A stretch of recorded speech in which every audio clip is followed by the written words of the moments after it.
May it please your lordships, as you'll be aware, I appear for the appellant in this matter. My learned friend was Pollard for the respondents. Yes. The representation is the same as it was below.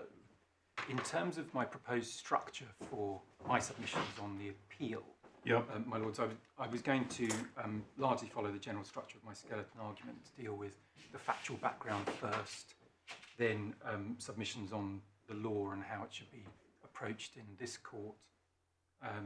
Thirdly, briefly on the judgment below. Fourthly, to deal with my grounds of appeal. And then, at that stage, that would conclude my submissions on my appeal. You'll be aware there's a respondent's notice from my learned friend, and I would then hand over to her to deal with that. And then I would respond to that and reply to the... and of course, sorry, I should also say my learned friend, in dealing with her respondent's notice, would also respond to my appeal. And I would then respond to the respondent's notice and reply, and then my learned friend, if necessary, an opportunity to reply to my respondent's notice submissions. If you wanted to weave everything in, I don't think would dissuade you, but if you've already planned that structure... We had a brief discussion about it. I think, speaking for myself, of course, I'm in your lordship's hands. There is, you may have detected, quite a significant overlap, not a complete one, between my ground 2 and my learned friend's respondent's notice. So I suspect that to the extent that I'm responding to a respondent's notice in the structure I've proposed, it would be brief. Yeah, okay. And there may be no need for reply. Okay, thank you. I'm grateful. And so with that structure in mind, I'll turn, if I may, to the facts that have led us to this position. You will, I'm sure, be aware of the general and actually specific background from the judgment below. Yes. In very broad terms, the general background is set out in the judgment at paragraphs 2 to 6.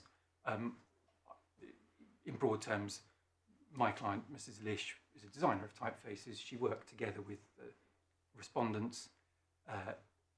That arrangement was subject, at least in part, for some time, to a contractual arrangement. My client terminated that in 2022. There was a dispute about who owned copyright in the typefaces she had designed.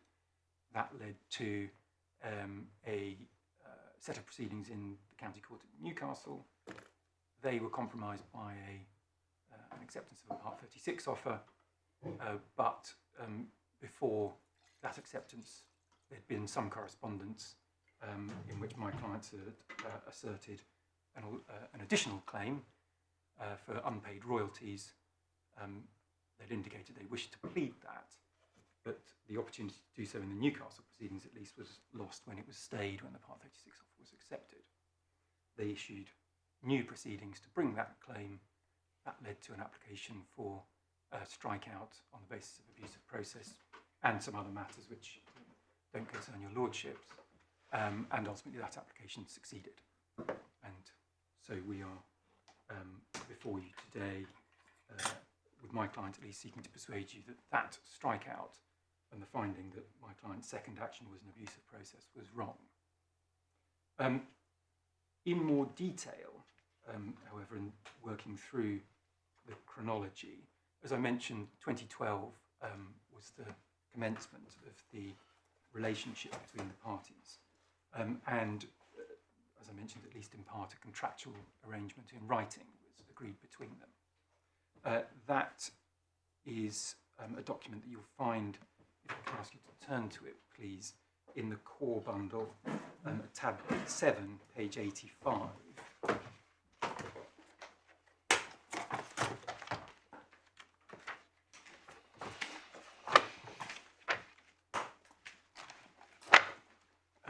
There's not in my submission a great deal of this that's particularly relevant to today's appeal, but some points that are or may be. In the third paragraph under the identification of the parties is a definition of typefaces. Yes. Which is a point that on which my learned friend relies. It notes that this covers finished typefaces. Yes. That the licensor sends to the Northern Block Limited with the intent to license. There was a point taken in my learned friend's skeleton about the interaction between the acceptance that my client owned copyright and the contractual requirement for finished typefaces. I will. This may be a question you can't answer, and it may not matter. But what is the import of the word finished? Well, is there such a thing as an unfinished typeface? So, my lord, in fact, if one turns to the top of the second page, page 86, second page of this document, there's a provision in the agreement which, well, first sentence requires a particular format, but then further says typefaces must be complete and work on all major applications, or the licensor will have to fix the typefaces in working order at the licensor's expense. And then there's a further provision about the Northern Block beta testing the typefaces to ensure they're in working order. The best answer I can give, my lord, to that question is that finished typefaces would be ones that complied with that requirement to be complete and work on all major applications and so on. To jump slightly ahead to what would be my answer to my learned friend's proposition that this has some interaction with the acceptance that my client owned copyright, in my submission that's a bad point, because as best I understand the proposition, it suggests that by accepting my client's owned copyright in typefaces, there was some acceptance that they were finished typefaces. But in my submission that can't be correct, because copyright will come into being as soon as there is a sufficiently advanced draft of a typeface which meets the requirements for copyright protection, for example, that it's the expression of the author's own intellectual creation and so on.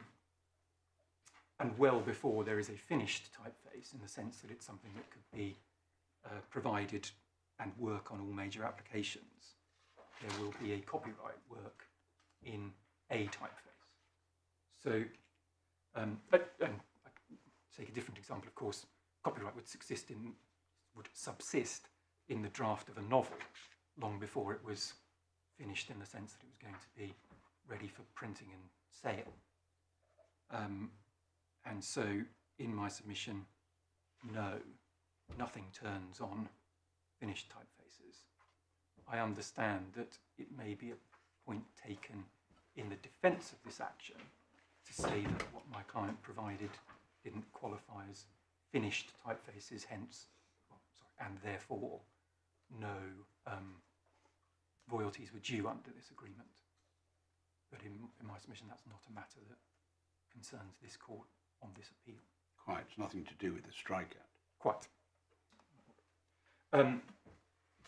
So, additional provisions of this agreement, there is, if I return back to page 85, below the definition of typefaces, there's another definition of agreed percentage, shall be 60%. Now, I don't think agreed percentage is actually referred to again in the agreement, but that 60% figure appears again in the penultimate paragraph on page 86, which deals with the payment sums.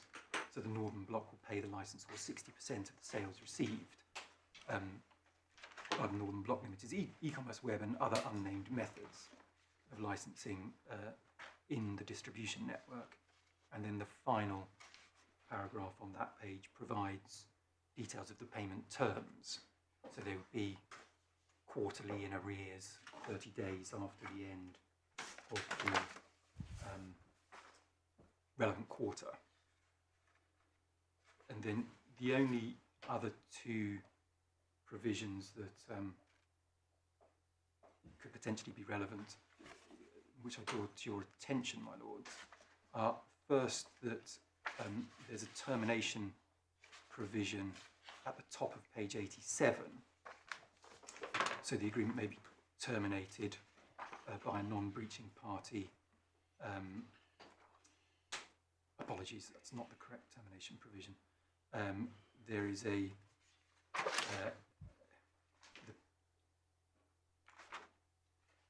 it's the bottom of the, apologies, the bottom of page 85 I wish to take you to. So the last clause there deals with the duration of the agreement, that it essentially rolls on for 2-year periods and then can be terminated by written notice prior to the new expiration date. And that was ultimately, in my client's case at least, the basis on which she brought it to an end in 2022. And then the only other clause that may be of note is back on page 87, what's either the second or the third paragraph, but at least the third paragraph after the first paragraph that begins this agreement after the carriage return. This agreement incorporates the entire understanding of the parties and may not be amended, modified, or challenged in any respect except in writing signed by each of the parties. So there was what's commonly called a no oral modification clause in the agreement as well. And I don't believe it's at all central, but it may have some relevance to the propositions about what changes might have been made to the way in which my client was paid at various stages. So that is the relevant detail of the license agreement insofar as it was written. It was common ground in the Newcastle proceedings when they were launched that the obligation on the defendants to pay my client 60% royalties arose as a consequence of this written document, regardless of their allegations that she did not own the copyright in the typeface designs, and regardless of their allegations that she was an employee. And that's accepted in Moylan and Friends' skeleton at its paragraph 2. There's also a point about these 60% payments that they were always rounded up to a round number, and that was something detailed in the defence in the Newcastle action. I could take you to that, but again, it's common ground, so I don't think it's necessary to do so. But that's relevant to one of the findings that the judge made, which I challenge. And then, in terms of the chronology of the relationship between the parties, it was common ground that in or around before March 2015, a different arrangement about the way in which Mrs. Lish would be paid was agreed between the parties. So there's a dispute about exactly what was agreed, but Mrs. Lish says the arrangement was that rather than being paid quarterly in arrears, she would be paid a fixed amount each month with a balancing payment at the year end. So she wasn't a victim of the quarterly payments that would have depended upon what the Northern Bloc received in any quarter. That arrangement that Mrs. Lish says was made was consistent, at least, and she says was confirmed and asserted by the defendants in their defence in the Newcastle action. And I would draw your attention to that passage, if I may, my lord. So that's same tab of the core bundle, tab 7, page 98 to begin with. So at the bottom of page 98, there's a heading, the March 2015 variation.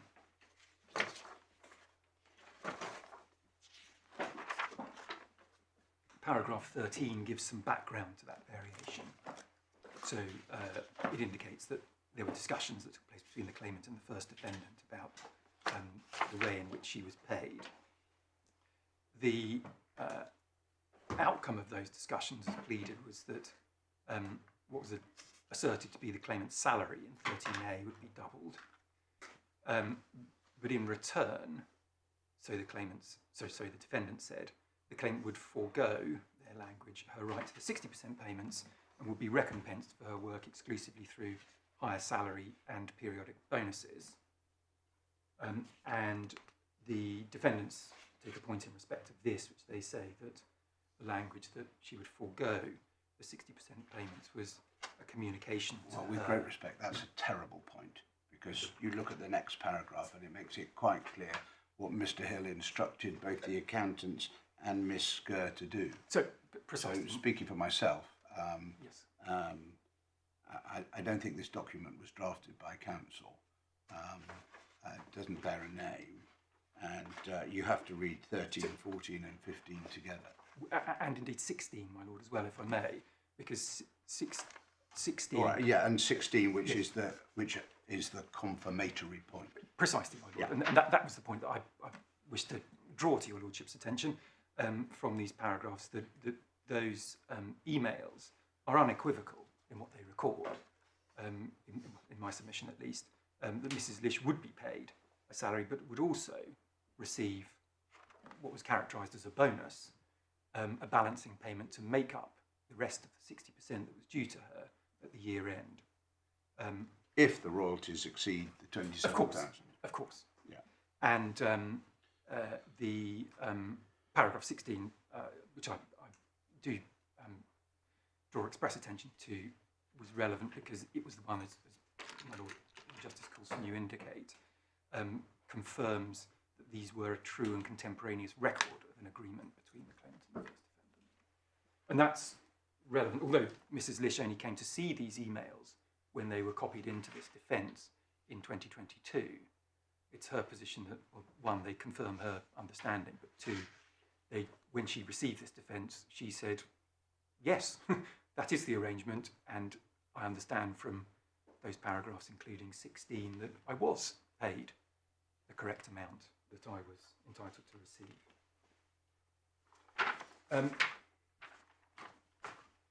So, sometime later, 2022, as I've indicated, Mrs. Lish terminated by adopting the methodology that I draw to your lordship's attention in the written agreement, terminated before the renewal of the rolling extension periods.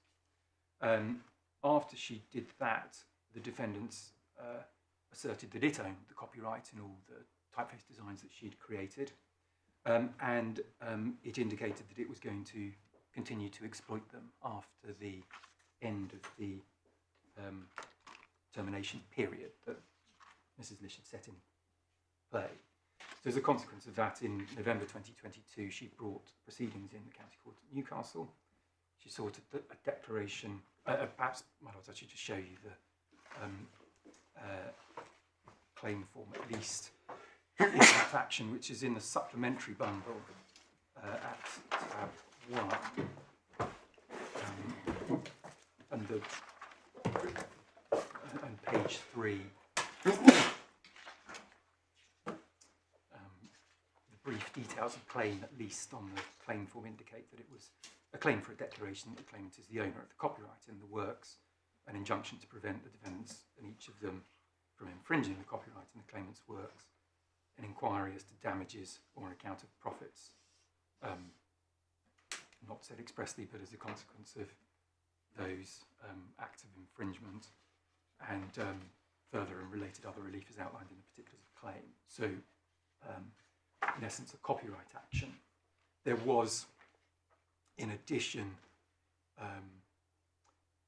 because the agreement provided for sub-licenses that might continue after termination to carry on, that sums that were accrued to the Northern Block from those should also be paid to my client. There was also a claim in respect of that, but it was a claim in respect of any royalties due at some time after the relationship between them had come to an end.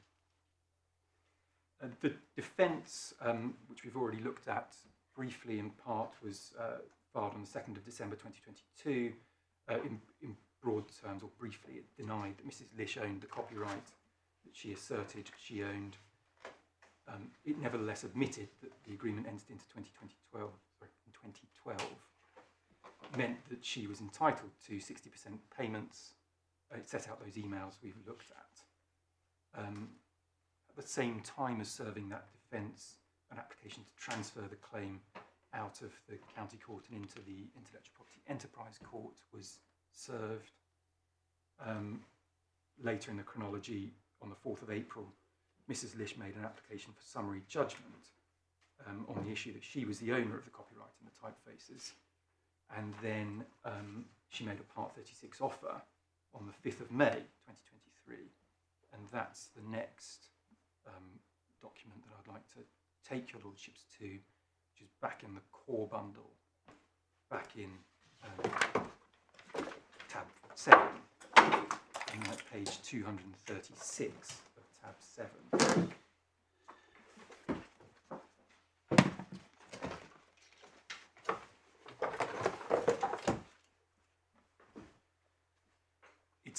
It's a relatively brief document, but there are various points that, if I may, I wish to draw to your attention.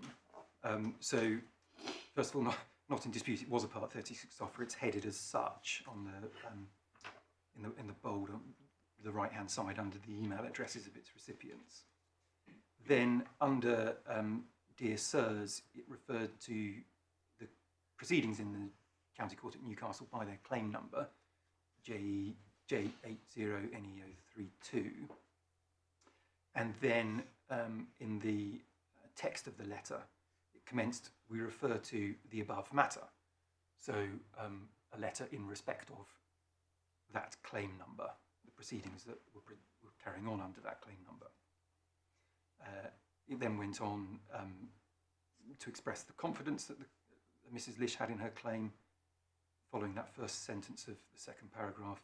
The only benefit realistically to our client in settlement now is to avoid the further costs of progressing to trial, a level of which will always be irrecoverable, even when our client wins her case as expected. So it identified some motivation for Mrs. Lish to be making an offer to the defendants. It went on further, and this is a sentence that later adopts some significance. Further, our client simply wishes to move forward and progress with her own business rather than continue protracted litigation with your clients, as we have said previously. Now, to my submission, that the reference to protracted litigation with your clients could, in the context of this letter, only be a reference to the Newcastle proceedings as they were then formulated. And then the letter continues, therefore we are instructed at this stage, and I draw attention, I pause on at this stage, because in my submission that is, again, confirmatory that the offer could only possibly have been made in respect of the Newcastle proceedings as they were formulated on the date of that letter, 5th of May. And then in various bullet points below, the terms of the offer were set out.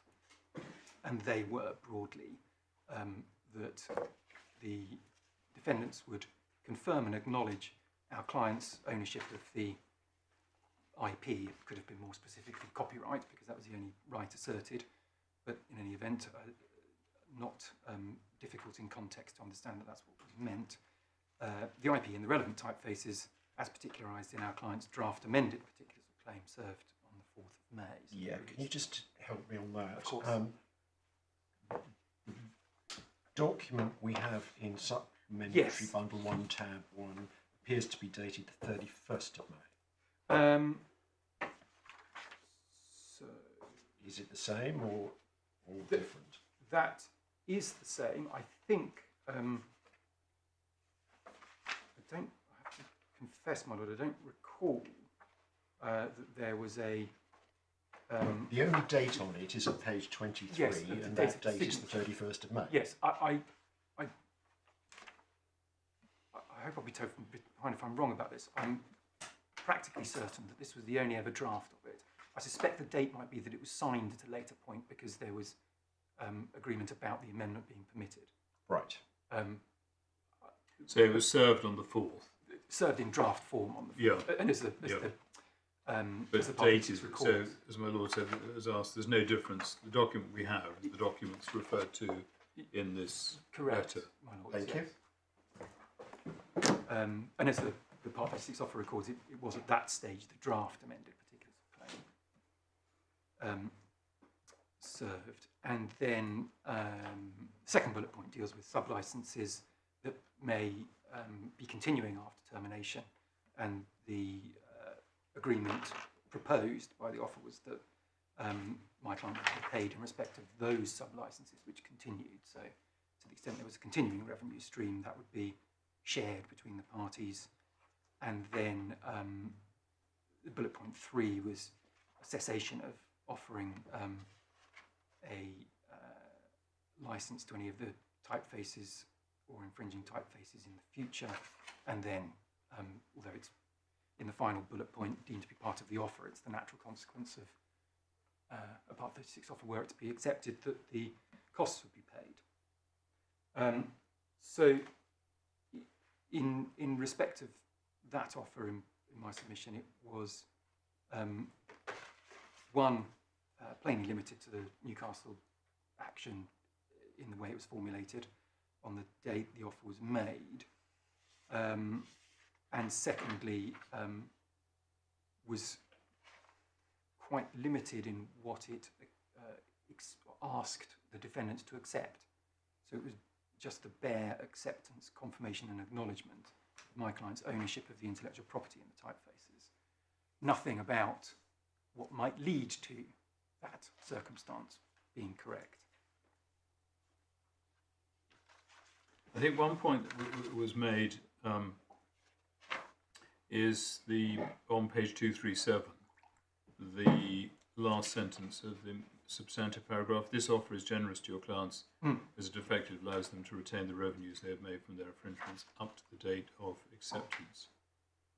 What was that referring to? So after the termination of the license agreement, my client's case was that the Northern Bloc no longer had any rights to deal with my client's typefaces, save to the extent that it may have entered into sub-licenses before that time that carried on. Nevertheless, the Northern Bloc did continue to offer typefaces after. Yeah. So it was a waiver of the claim for damages or Precisely. counter profits in respect of the post-termination infringement. That's exactly it. So it was, I think in fact it's perhaps, yes, so it's a waiver exactly of anything that my client received, that the defendants received after the termination that wasn't the consequence of any sub-license that was entered into before that termination. Yep.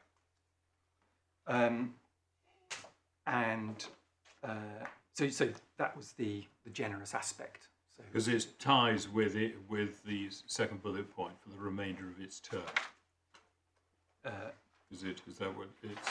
Yeah, clients yes. will pay our clients 60% of the licensee for their license the remainder of its term from the date of acceptance. Yes. So it's prospective. So for those sub-licenses that may have been Yes. entered into before termination, they Yeah. would have some time to run. Yeah.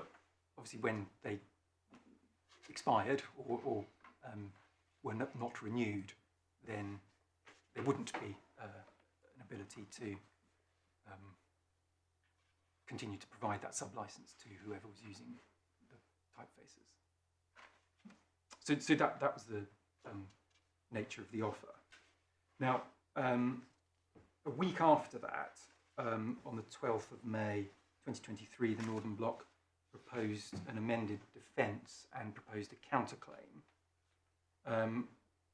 That document is in the supplementary bundle. I'll take you to a passage in it shortly, but it was 59 pages long, and although it's not apparent from the supplementary bundle, it had several hundred pages of annexes provided with it.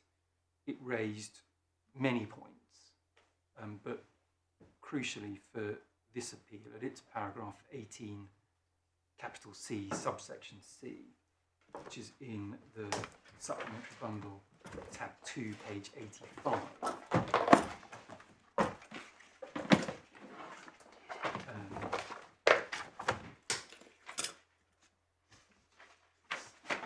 So it's 18 capital C and then subparagraph C said the first defendant ceased paying any royalties. I beg your pardon, could you give me the page again? Apologies, my lord. It's page 85. Thank you.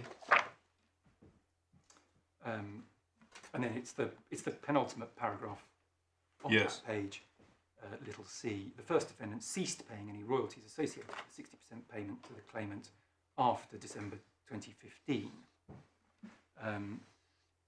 and goes on whilst the defendant paid a bonus of small round sums on various dates. It asserted they were unrelated to the revenue from the sale of any fonts in which the claimant had been involved, and instead were a recognition of the claimant's hard work. And it says equivalent bonuses were paid to other employees at the same time. Now, it's my client's position that this was the first event that alerted her to the fact that underpayments had been made. And you can see, obviously, by the fact that it's marked up in red and underlined, that this was an amendment to the defence that had previously been filed, and it's in the same section that had those emails that we've looked at before under the heading the March 2015 variation. I know that there's never been any explanation of what happened in December 2015 that led to that asserted change after the variation in March 2015. But in any event, the most relevant part of this is that that is the allegation that alerted my client.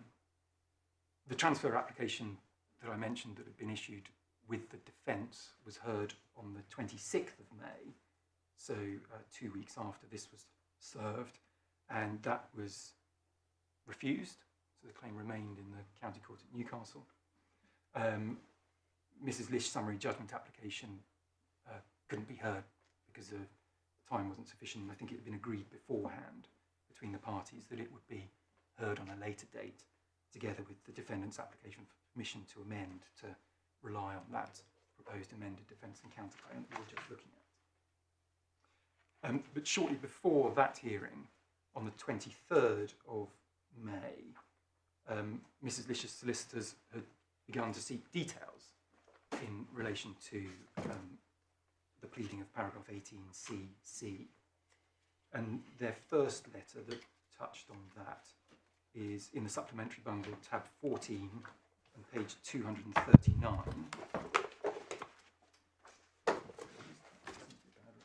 Apologies, page 234.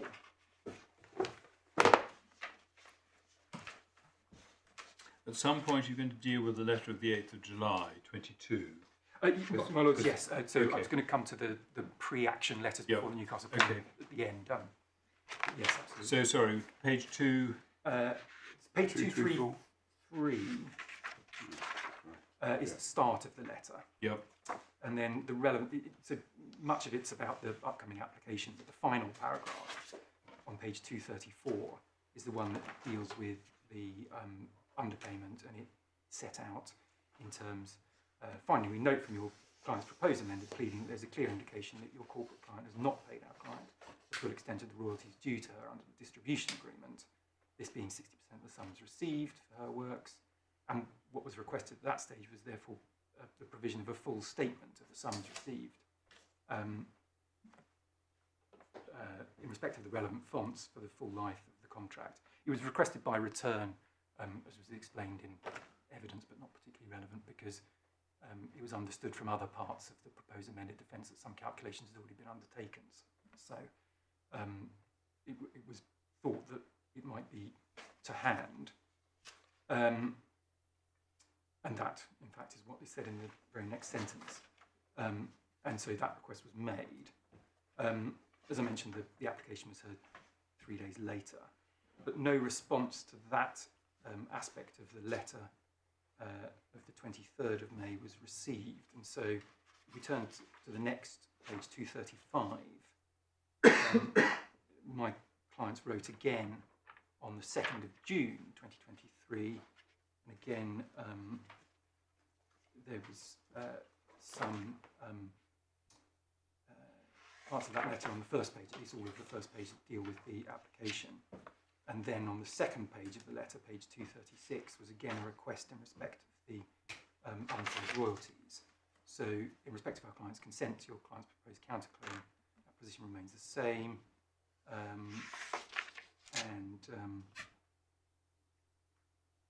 Sorry, where is it? Sorry, my lord. Apologies, my lord. I'm reading from the wrong letter. apologies. It's the 7th of June, isn't it? Exactly, my lord. Yes, so it's page 238. It's not the immediately next paragraph.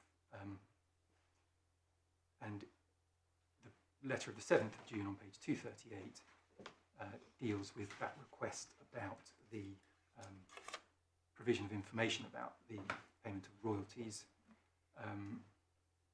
And it was suggested at that stage in the second paragraph of that letter that if the information requested wasn't provided, that Mrs. Lish would seek formal disclosure of the same and seek to recover her cost in respect of it. And that letter received a response later the same day, which is on the next page, 239. And in that letter, the request for information about the alleged underpayment, about which my solicitors have now written 2 letters, was rebuffed. And it was rebuffed on the express basis that there was no underpayment claim was part of the Newcastle proceedings. So you see that after the thanks for the letter. The second sentence says there's no allegation in the amended particulars of the claim that any payment is due to your client relating to the period between September 2012 and September 2022. And so no issue arises between the parties in relation to this. What you ask for is not evidence in this case. And they said it wouldn't be disclosed in any event. And then there was the second paragraph set out a challenge to my clients to identify any part of the particulars of claim that was contrary to that, which in my submission the solicitors then acting for the defendants would only have written when they were entirely sure that there was no such paragraph. And they were correct, there wasn't. So the response to that, again on the next page of the supplementary bundle 240, was sent 2 days later on the 9th of June, and it said in it dealt with reasons why that information ought to be provided in any event at this stage. But in the 4th paragraph that begins, if your clients, Mrs. Lish through her solicitor set out her position, if your clients continue unreasonably to refuse to provide the information requested, the obvious inference from this will be that there has been an underpayment and the same will be pleaded. And then it went on to say, this is a live issue, and our client has the option of an application for an interim account. Now, that in my submission was a clear indication that the underpayments would be claimed in court proceedings. So the passage doesn't say precisely what the pleading would relate to, but I think the position the parties proceeded on and understood was it meant an amendment, though it isn't expressly an amendment. And indeed Mrs. Lish said in evidence that a decision had been made to amend to add the claim. But certainly there was an indication that it would be pleaded. And the very next communication between the parties is on page 242, which was 4 days later, but with a weekend intervening, was the acceptance of the Part 36 offer that was made on the 5th of May, which you've previously seen. Now there was then some information was provided as a consequence of the acceptance of the Part 36 offer. We've already discussed the sub-licenses and so on that were continuing. And there were disputes about precisely what those sub-licenses extended to. But they gave Mrs. Lish some more information about the potential size of her underpayments, and ultimately these proceedings were issued in business and property courts in the Chancery Division in late 2023. Then an application, this application, was then made. Sorry, I said late 2023, which is entirely wrong. Apologies. These proceedings were issued in May 2024. The application to strike out. Sorry, March 2024. The application to strike out was issued on the 30th of April. Mrs. Lish then made an application for disclosure and inspection. That was compromised by a consent order in November 2024 that's in the supplementary bundle at page 129. But the upshot of the consent order is that it led to the defendants providing information about the whole of the royalties that they'd received, but it also adjourned this application to be dealt with at a later stage if it were relisted. And then it was as a consequence of that disclosure that Mrs. Lish was able to assess a value to the underpayments claim that she estimated of being at least £300,000. And that information wasn't something available to her before that disclosure had happened, after this application was issued. This application was ultimately relisted. It was heard. A number of aspects, it had a number of aspects, but the strikeout for abusive process succeeded. Hence we're here today. Now, my Lord Justice Moylan, you asked me about the letters before action in the Newcastle proceedings. And of course, naturally, there had been pre-action correspondence. It's summarised in the judgment, paragraphs 56 to 58, but I think it may be better if I just take you to the letters themselves. So the first of them, the 8th of July letter, is in the supplementary bundle that you may still have open in tab 14 again, and at page 224. And this was a letter from the defendant's then solicitors to Mrs. Lish, referred to by her previous name, Mrs. Chugtai at that stage, in response to her notice of termination of the distribution agreement. It referred in its second paragraph to the unsigned distribution agreement, although the distribution agreement, as I didn't take you to, but was signed. And they asserted it ceased to have effect on the 1st of December 2015, when our client stopped paying your royalty, and after which significantly increased your salary. You, carrying on the same paragraph, you have been working under this employment arrangement and have accepted the increased salary ever since. Now, in respect of that, Mrs. Lish says that she believed she'd been paid in accordance with the arrangement, as you've seen recorded in those emails in the Newcastle defence, at all times up until receiving the proposed amended defence and counterclaim in the Newcastle action.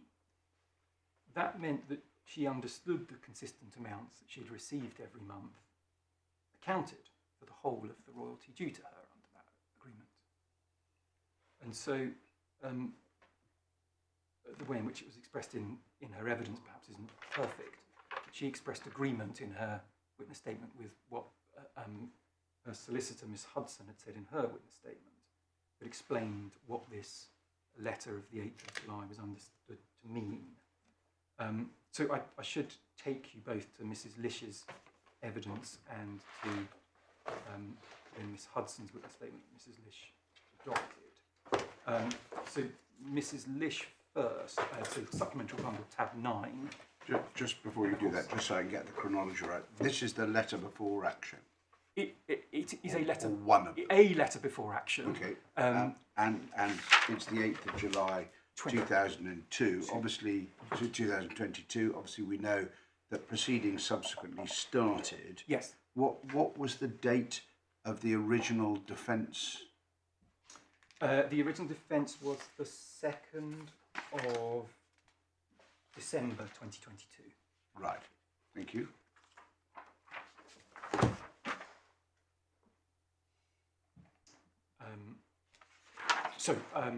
Mrs. Lish's witness statement, tab 9 of the supplementary bundle, begins on page 183. The first relevant passage in it for these purposes is on page 184 within her paragraph 4. She should start at the bottom of page 183, paragraph 4. Sorry, wait a minute. Which page? Sorry, page 183. Yes. Bottom, the start of paragraph 4. Yes. She notes that the witness statement that we're currently looking at has been prepared with the assistance of McDaniel's Law, her solicitors. She goes on, I'm aware that my solicitor, Kelly Hudson, is also preparing a substantive statement in respect of my response as claimant on the legal basis of the defendant's application explaining my position.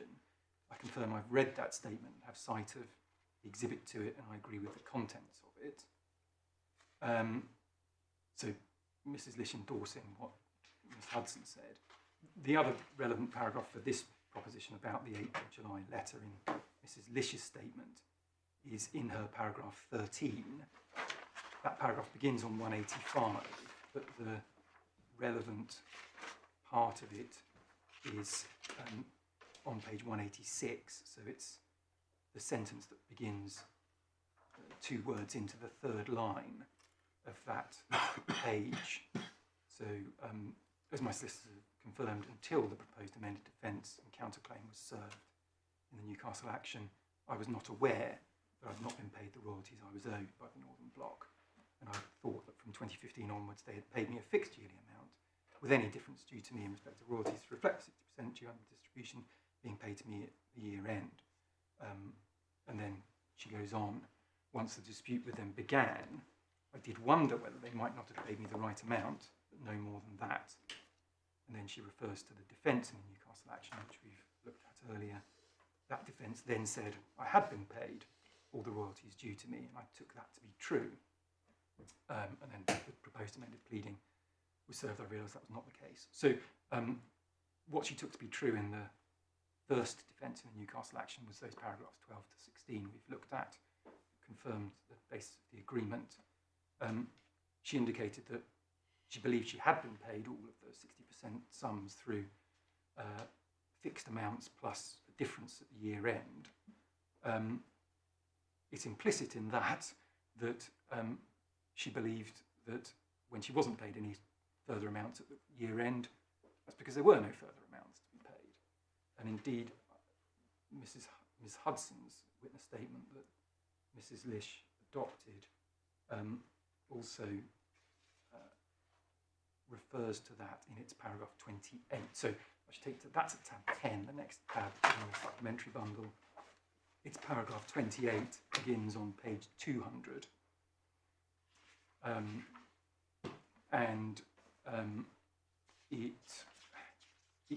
It's referring in the opening parts of paragraph 28 to letters in connection with this application, but which referred back to the 8th of July letter.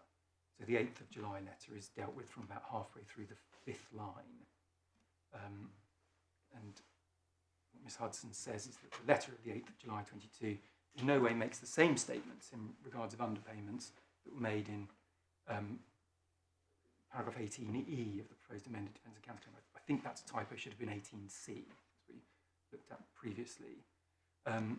It was written in response to the termination of the distribution agreement between the claimant and the first defendant. Its purpose was understood to be to deny that there was any contractual arrangement between the parties other than an employment relationship. It pointed to a time in December 2025 when there had been a change in the way the claimant had sent the money. And then on page 201, in the 3rd and 4th lines, it did not say that royalties had exceeded that minimum and then not been paid. Instead, it referred to increases in salary after that change in the basis of payment. It did not give the claimant a basis to conclude that royalties that were due to her had not been paid. And then Ms. Hudson says she addresses the letter further in paragraph 40 below, which is at page 205, at the bottom of page 205.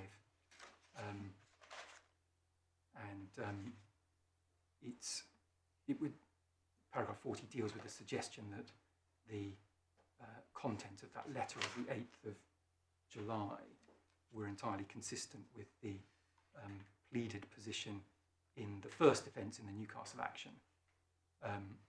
which was that the salary plus bonus allegation and forego, the word forego, was relevant to the claim, and Ms. Hudson refuted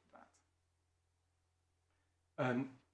So that was Mrs. Lish and her solicitor's evidence that Mrs. Lish adopted. She said that, contrary to what the defendants suggest, that 8th of July letter did not put her on any notice that there had been an underpayment of the royalties. She continued to believe that she'd been paid what she was due. There was then a response to that letter of the 8th of July. That response was made on the 15th of July. Again, it's in tab 14 of the supplementary bundle and at page 225. And that sets out a point that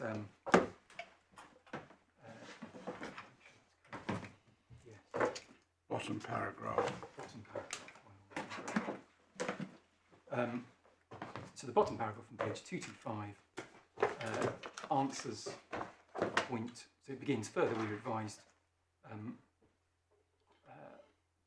So there's a reference in the first sentence to some other documentation that came later, which I don't think is particularly relevant to any matter on this appeal, but in which Mrs. Lish was invited to become an employee and she said no. So that was referred to because this paragraph was dealing with the context of the understanding that the 8th July letter was concerned with employment and the allegation that Mrs. Lish was always an employee. So the fourth line halfway through, our client expressly rejected any employment relationship, and then the sixth line from the second word on, the only variation which concerned our client being paid a flat yearly royalty rate, and then which coincidentally seems to have been a significant underpayment that has substantially benefited your client to our client's detriment. Now, that sentence is relied on heavily by the defendant because it says by that sentence the claimant, Mrs. Lish, through her representatives, were communicating that she did have a basis to think there was an underpayment. But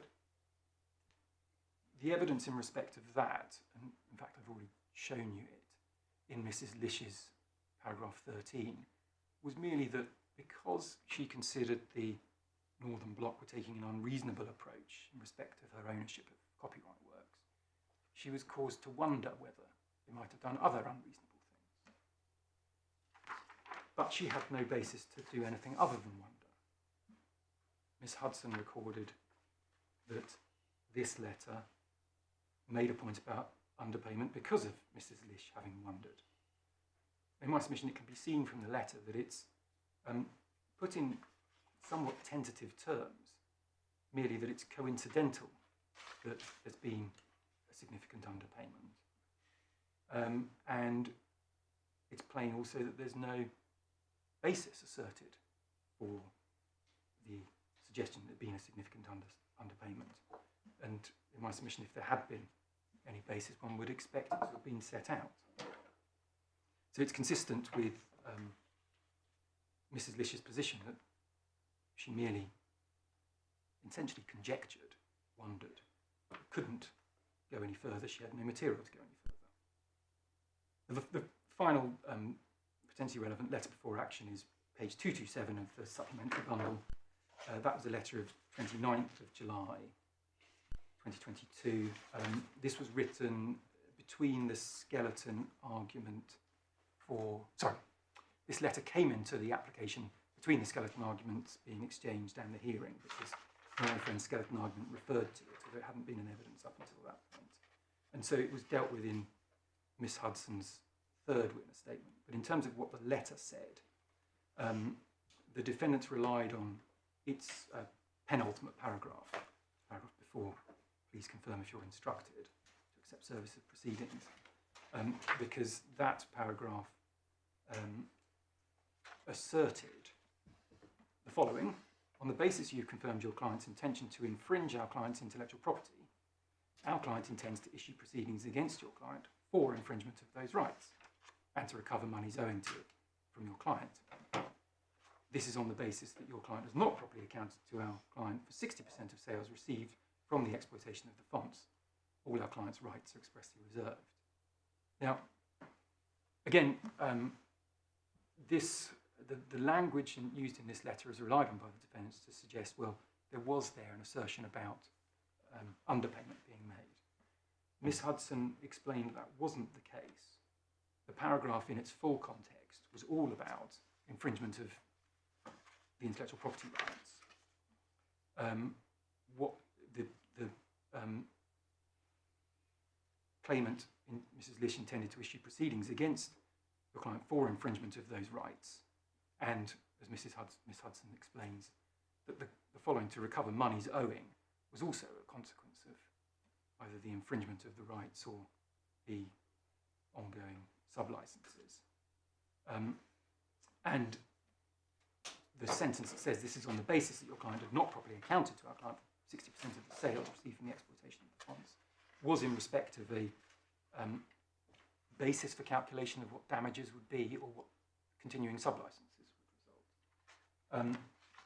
I've mentioned that it was Miss Hudson's explanation. I should take you to that. It's her third witness statement. It's tab 13 of the supplementary bundle, which begins on page 221, but the relevant paragraphs, the really relevant paragraph is paragraph 6 on its final page, 223, where Miss Hudson explains that whilst the letter does conflate damages for infringement with the payment of the contractual royalty, this was due to my view that the likely damages for infringement would be in line with the agreed royalty rate. The letter was not written to assert that Miss Lish had been underpaid royalties. She was due for use of her fonts pursuant to the license agreement. And then she goes on to repeat some of the previous things that have been said. So in my submission, that although certainly in hindsight the letter could have been drafted differently, its author, Miss Hudson, explains clearly what was intended, and it means in my submission that that letter did not indicate anything about Mrs. Lish actually having a basis at that stage to bring an underpayment claim. So, my Lord, you'll be pleased to hear that is the end of my lengthy trawl through the background, but I hope that it will provide a very useful bedrock for what comes next. Now, the next section of my submissions are about the law on abuse of process and the approach of this court on appeal. Now, there have been a number of summaries of the approach, and recently from this court in a judgment that my Lord Justice Coulson and Lord Justice Arnold both gave judgments in MW High-Tech and Altutech. There's a useful summary. And if I may take you to that in the authorities bundle, it's at tab 6 on page 224.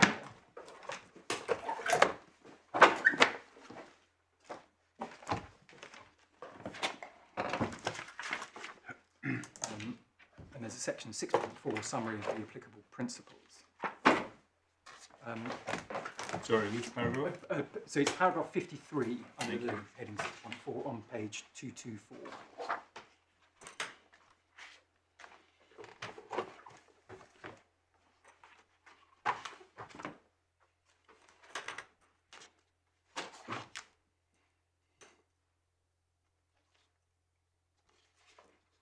Yes. So, whilst this summary goes, in my submission, a little bit further than is needed for this case, because it's dealing with circumstances where the ALDI guidelines, as often called, perhaps should or shouldn't have been followed, which doesn't really arise in this case. I think it's common ground between the parties that at least paragraphs 53.1 through to 53.5, and then 7 and 8 are not in dispute as to what they mean or what their effect is. So they're a proper statement of, proper and accurate statement of the law. My learned friend will say differently, of course, if there are any points that come out from them.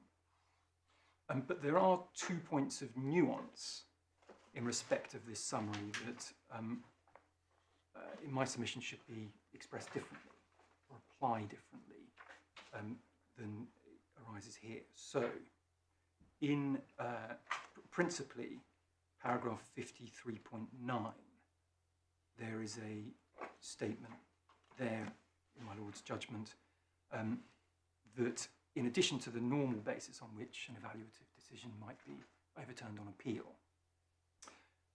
that can be, so for example, failing to take into account something that should have been taken into account, or not taking into account something that should have been, then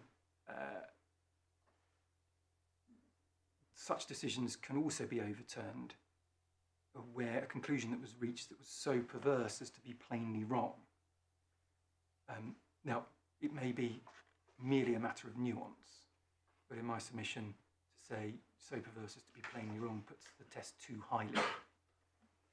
And further, in paragraph 53.6, there is, again, I accept this comes from earlier decisions, but the indication that the type of evaluation that leads to a judge concluding whether or not there's been an abusive process, whilst not a matter of discretion, is something that is a matter of evaluation on which very similar approaches to the approach taken to dealing with a balancing exercise undertaken in an exercise of discretion will be made. And again, I say, as a point of nuance, that in fact there may be, in some cases, a difference.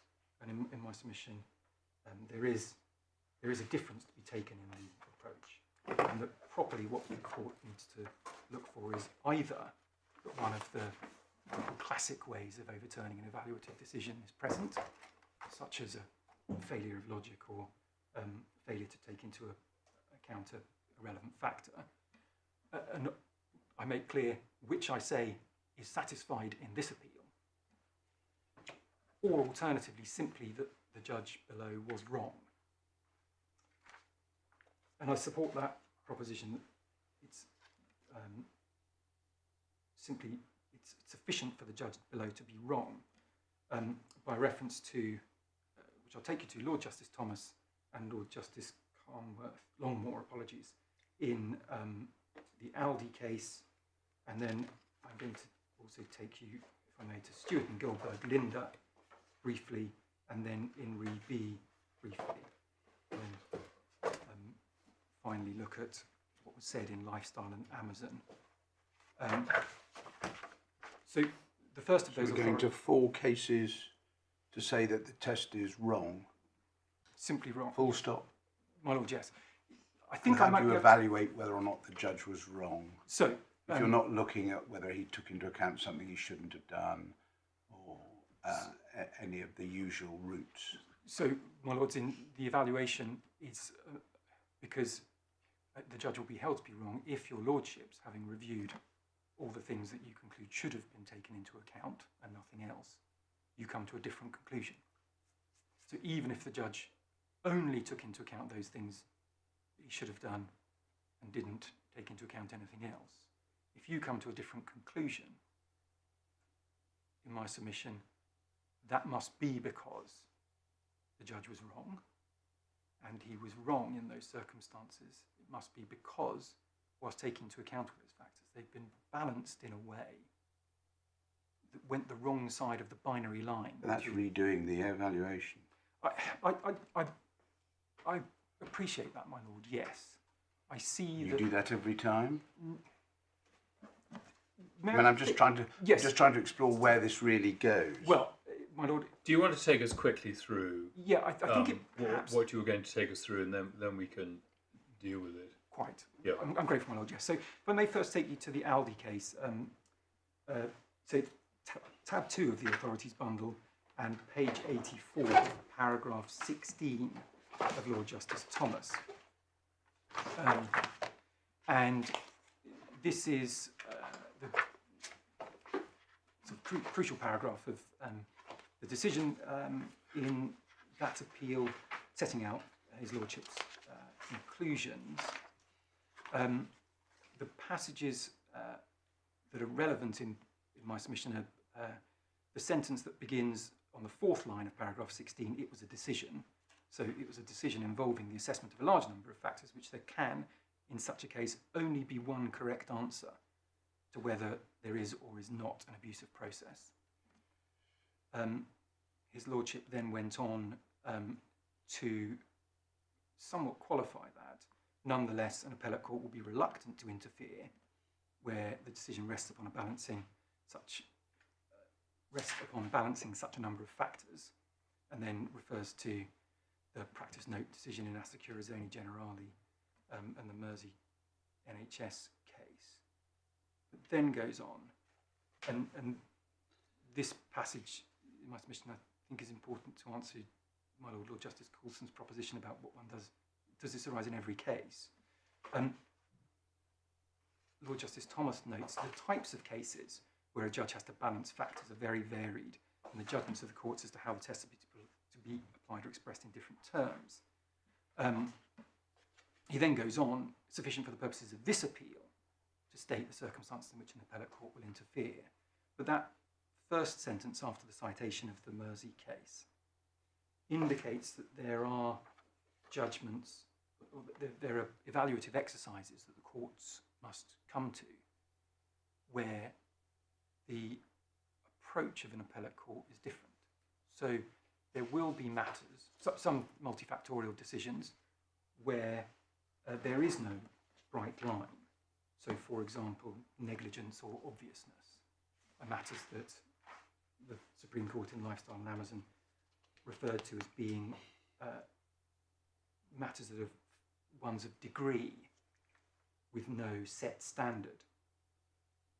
But I'd say at the other end of the scale are evaluative exercises where there is, although it might not be a set standard, it's not a matter of fact and degree, it's not a matter of impression, it's a matter of assessing whether yes or no a threshold is met.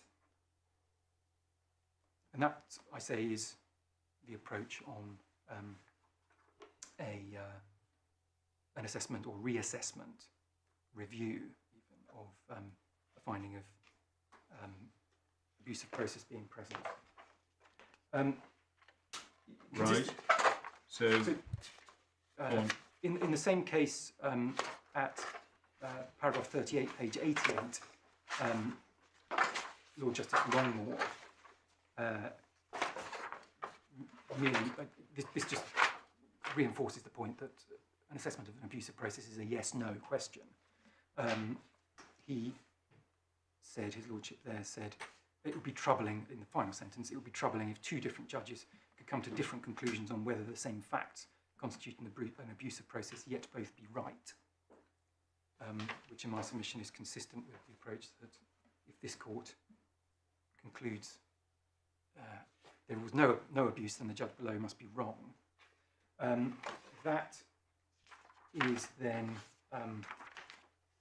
something that was noted by, returned to the proposition by Lord Justice Sedley in the Stewart case at paragraph 76, that's Authorities Bundle, tab 3, page 111.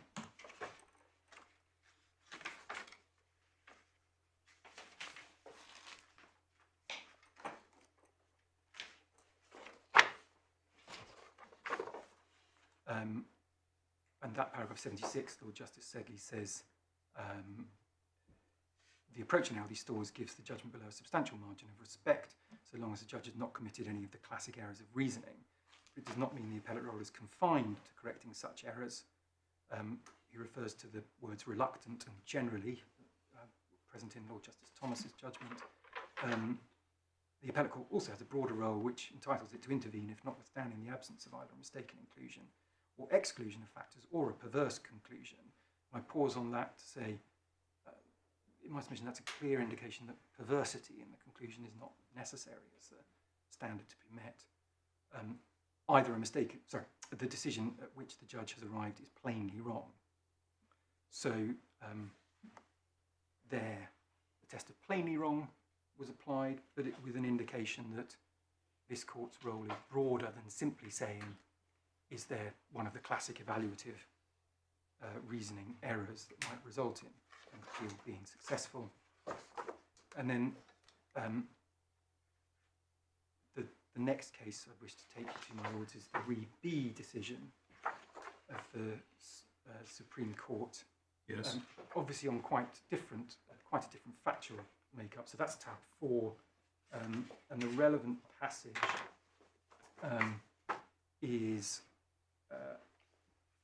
begins on page 135. At F on page 135, there's a heading, Appellate Review of Determinations Made in Care Proceedings. The first few paragraphs of that section are not particularly relevant because paragraphs 38 to 40 deal with evaluations that were discretionary in nature, and so my submission is different to an abuse of process assessment. Paragraph 41, however, deals with an obviously important factor that the appellate court needs to take into account in undertaking its review of a trial judge's determination, the advantages which the judge had over it in appraising a case. And those propositions will be, I'm sure, familiar to your lordships. Of course, the appellate court must bear in mind the advantages that the first instance judge has, for example, in seeing witnesses and maybe having longer submissions and so on. But in paragraph 42, because this was a different context to one before your lordships, it was a child case, the judgment records that those remarks, i.e. the account being taken of the advantages which the first instance judge had, they apply all the more strongly to an appeal against a decision about the future of a child. And Lord Wilson there sets out a large collection of reasons why that's the case, because the judge in a child case is doing more than simply assessing evidence. He's looking, for example, at all times to see who is going to be the best carer for the child in question. The upshot of that being that in a child case, such as the one that was in issue in Re B, the margin given to the first instance judge applies even more strongly than in some other types of cases. And then paragraph 44, relevant to my submission about the judge, your task, my lords, being simply to assess whether the judge was wrong or not. I note that neither Aldi nor Stewart, not unreasonably, were cited in that case. Of course, my lord. So had that rhetorical question been asked of me, I could have given Lord Wilson probably 5-10 minute answer as to why plainly works with wrong in the context in which we're talking about. My lord, perhaps so. But in the context of this appeal in Re B, paragraph 44 commences by noting there is nothing discretionary about the determination of whether the threshold is crossed. So there was a threshold question relevant in this case as to whether a child was likely to suffer significant harm attributable to the care he or she might receive if left in the care of their parents. So this was a decision about a threshold decision, so a yes-no proposition, which in my submission is equivalent to an abuse of process. And then really the operative part of this paragraph, and certainly for my purposes, is at F on page 138. What does plainly add to wrong? Either the word adds nothing, or it serves to treat the determination under challenge with some slight extra level of generosity, apt to one which is discretionary, but not one which is evaluative. And I say that the addition of plainly wrong in an abuse question may run the risk of giving an extra level of generosity apt to a discretionary decision where that isn't appropriate. And that's in my submission. That sentence really is the crux of the proposition I make about the court's evaluation approach. Thank you. The judgment, finally. The judgment's at tab 5 of the core bundle. The relevant part of it is very short. In my submission, really, the crux of it is one paragraph. But it commences on page, the relevant part where this, the determination of this application is dealt with, begins on page 55 of the bundle, paragraph 79. I'm sure your lordships have already read this in detail.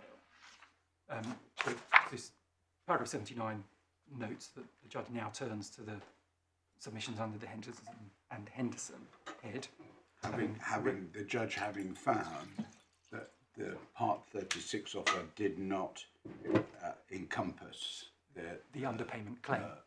This claim. Yes, precisely. So this is a claim that, if it's struck out, will never have been adjudicated on and never settled. Yeah. So yes, and as you say, never settled. Yes, yeah. and that in my submission, that's a crucial factor that in my submission the judge ignored in his evaluation, was to not take into account his own finding that the Part 36 offer just had nothing to do with the underpayments claim. Yeah. What the judge then did in paragraph 79 was to go on to say, from the end of the second sentence onwards, I do not need to reach a concluded view on whether Mrs. Lish ought to have known the defendant's position on unpaid royalties based on the pre-action correspondence in the pleadings in the Newcastle claim. And I say on the basis of that, and then what he said in paragraph 81, that actually what followed in the rest of that paragraph and in paragraph 80 wasn't relevant to the decision that he ultimately undertook. That's my principal proposition on paragraph 79 and 80.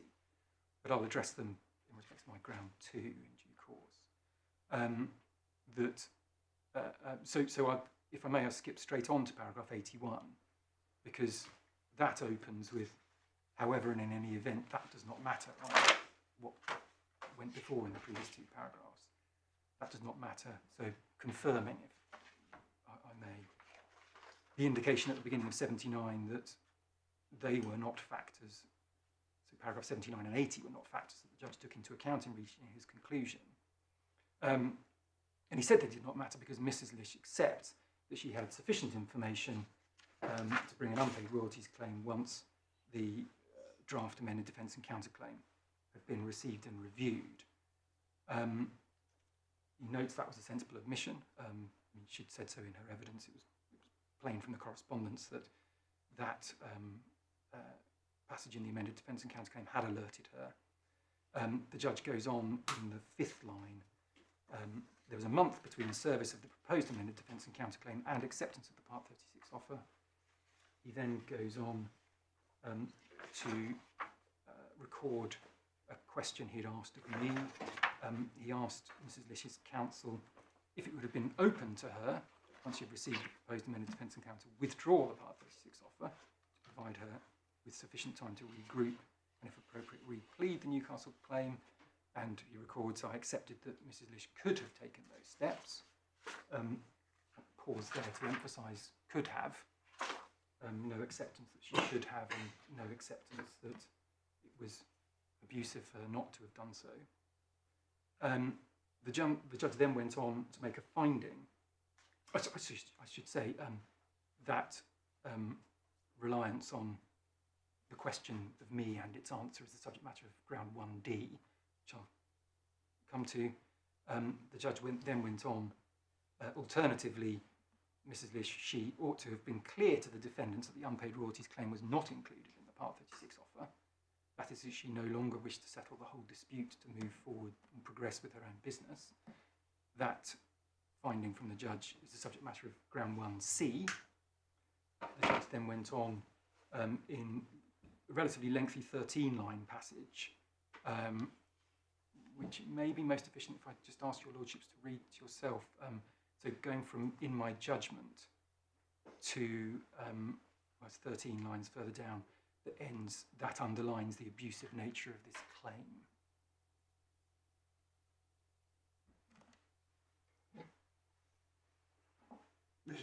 This is the hand behind the back. Exactly, Lord, yes. The suggestion that by settling or by accepting the Part 36 offer and thereby acknowledging that my client owned the copyright, the defendants had stymied themselves in the defence of the unpaid royalties claim. Now that proposition is the subject matter of ground 1C, and then finally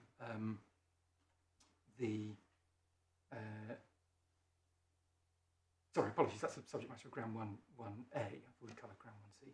And then finally, I do not accept, the judge said, the submission that the Newcastle claim and this claim were different, and that's subject matter of ground 1B. Then I should just deal quickly with paragraph 82. First,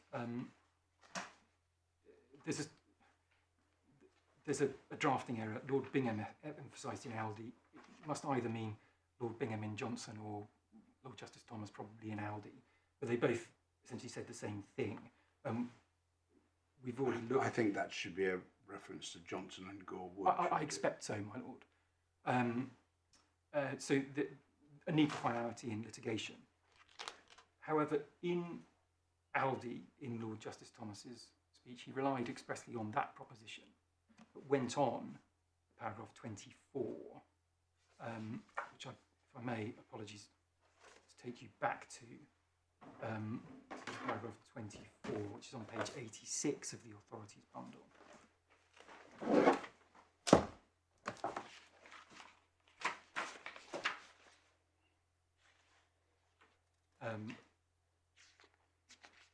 Lord Justice Thomas refers to Johnson and Gore Wood and the public interest principle, which must be what the judge was referring to in the opening sentence of paragraph 82. The public interest extends not only to finality in preventing a party, but also to economy and efficiency in litigation. But then Lord Justice Thomas went on from the sentence beginning at D, I do not, I do, and then on the next line, not. So I do not see how the mere fact that this action may require a trial and hence take up judicial time, which could have been saved if Aldi had exercised its rights to bring an action a different way, may make the action impermissible if the action can properly be brought. It's the duty of the state to provide the necessary resources. The litigant cannot be denied the right to bring a claim for which, in any event, pays under the system which operates in England on the basis he could have acted differently and so made more efficient use of the court's resources. So I say that rider to the necessary and welcome position on efficiency in litigation also needs to be borne in mind. And that wasn't mentioned in the judge's judgment. But the other point, returning to the core bundle in paragraph 82, is the judge's sentence that breaks over pages 56 and 57, that the defendants have established that the unpaid royalties claim is unjustly harassing and oppressive. And that is something that my learned friend says isn't challenged on this appeal. Now I say that's wrong, because this finding necessarily must follow from the judge's earlier findings in paragraph 81 and even 79 and 80, all of which are challenged. There's no basis for the conclusion of harassment or oppression without those earlier findings. So I mentioned that at this stage in the judgment. So I turn finally to the grounds of appeal. The first ground, ground 1A, is deals with a proposition in the judgment that by settling the Newcastle claim, the defendants ended up with one hand tied behind their back. I say that was an incorrect finding. It was wrong. was wrong on any view, plainly wrong, perverse. And it was wrong because the judge expressly held in the passage, the 13-line passage we looked at, that by making certain admissions as to copyright ownership, that ran contrary to their pleaded case that Mrs. Lish was an employee. Now, it's not clear why the judge said that. It certainly wasn't an aspect of the Part 36 offer that Mrs. Lish's employment status was at all relevant. It wasn't a matter relied on as the only route to copyright ownership in the particulars of claim in the Newcastle action. It was put expressly on two alternative bases. If she's not an employee, she owns the copyright as a matter of statute, to say that more clearly. If she was an employee, then the distribution agreement we've looked at was an agreement that provided other than that her employer would own copyright she created. So by accepting the ultimate conclusion of the claim, the defendant can't have been saying, well, I admit one of these two alternative routes to which you reach your conclusion on copyright ownership. And it would be, well, I will say it's more than surprising, it is not the case that by accepting a Part 36 offer, a party admits anything as a matter of course. A party might take a very pragmatic view, despite being certain that they are not liable, in order to resolve a dispute and no longer have litigation, or resolve it on whatever basis they choose. It can, of course, be that a Part 36 offer demands admissions, but to the extent that the judge found that there was an admission that Mrs. Lish was an employee, it's not clear how he came to that proposition at all. I should say in that respect, it wasn't a point made to him by my learned friend. It wasn't a point he put to me, so it appeared in his judgment without him having the benefit of any submissions on it. Now, the end of the 39 passage that we looked at isn't so expressly limited to the admissions that Mrs. Lish was an employee. So it says they had one hand tied behind their backs, given the admissions made to settle the Newcastle claim. So it may be that the judge in that part of his judgment was concluding that an admission about the copyright ownership was relevant to the defence of the Newcastle claim. Sorry, would be relevant to the defence of this claim. But again, in my submission, if that was his finding, that also was wrong, and plainly wrong, because it's no part of the unpaid royalties claim that Mrs. Lish's status as a owner of copyright or otherwise is relevant. It's said to be a contractual claim, and a contractual claim only. In the Newcastle the unpaid royalties. The unpaid royalties is a contractual claim. Yes. Yeah. And is unaffected by her status. That's our position. Yeah. Yes. And it was also the defendant's position in the Newcastle claim that it was unaffected by her status because they accepted that 60% payments were due, even though they said she was an employee and they said she wasn't the owner of the copyright. So it would, I mean, I say it isn't relevant to the unpaid royalties claim that she owns the copyright, but it certainly couldn't amount to my client acting abusively if the defendants were now to seek to adopt some different approach than they'd taken in the Newcastle action. Finally, I mentioned at the outset, in response to a question from my Lord Justice Arnold about the finished typefaces. So my learned friend Skeleton, in response on this point, says, well, the admission of copyright ownership does stymie the defendants because it affects their ability to say the typefaces were unfinished. But for the reasons I explained earlier, that doesn't follow her ownership of copyright in a draft typeface that's then infringed by using it in some more polished form. It has no bearing on whether what she provided was finished or not. So, so that's ground 1A. So the judge's proposition that the defendants ended up with one hand tied behind their backs, just had no basis and was wrong. Ground 1B deals with the proposition that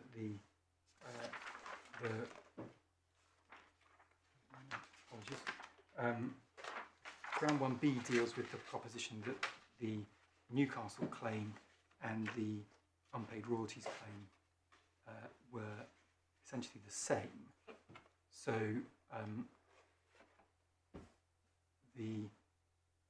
that's the end of the judge's paragraph 81, in which he said that the unpaid royalties claim involves the same parties, the same subject matter, the same agreement, the same issues and the same remedies. Now, not in dispute that it relates to the same parties. It relates in some sense to the same subject matter, because it relates in some sense to the exploitation of the typeface designs, but it doesn't relate to that subject matter in anything like the same way.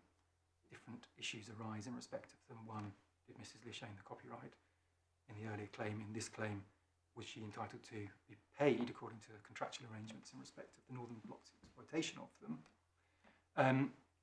The same agreement, well, yes, to an extent. The 2012 agreement was in play in both claims, but the meaning and the parts of it that are relevant are different. You wouldn't have any complaints about that last sentence if it stopped after the word agreement. The same parties, the same subject matter, the same agreement, full stop. You say it's not the same issues and it's definitely not the same remedies. Yes, exactly. I would have a complaint about it. I wouldn't have a complaint about it in respect of its broad accuracy. I'd have a complaint about it on the basis that it was said that it was abusive as a consequence of those. Yeah, no, I'm just. Yeah. This is his reason for this part for finding it abusive, and you say it's wrong because of the references to the same issues and the same remedies. Principally, yes, my lord.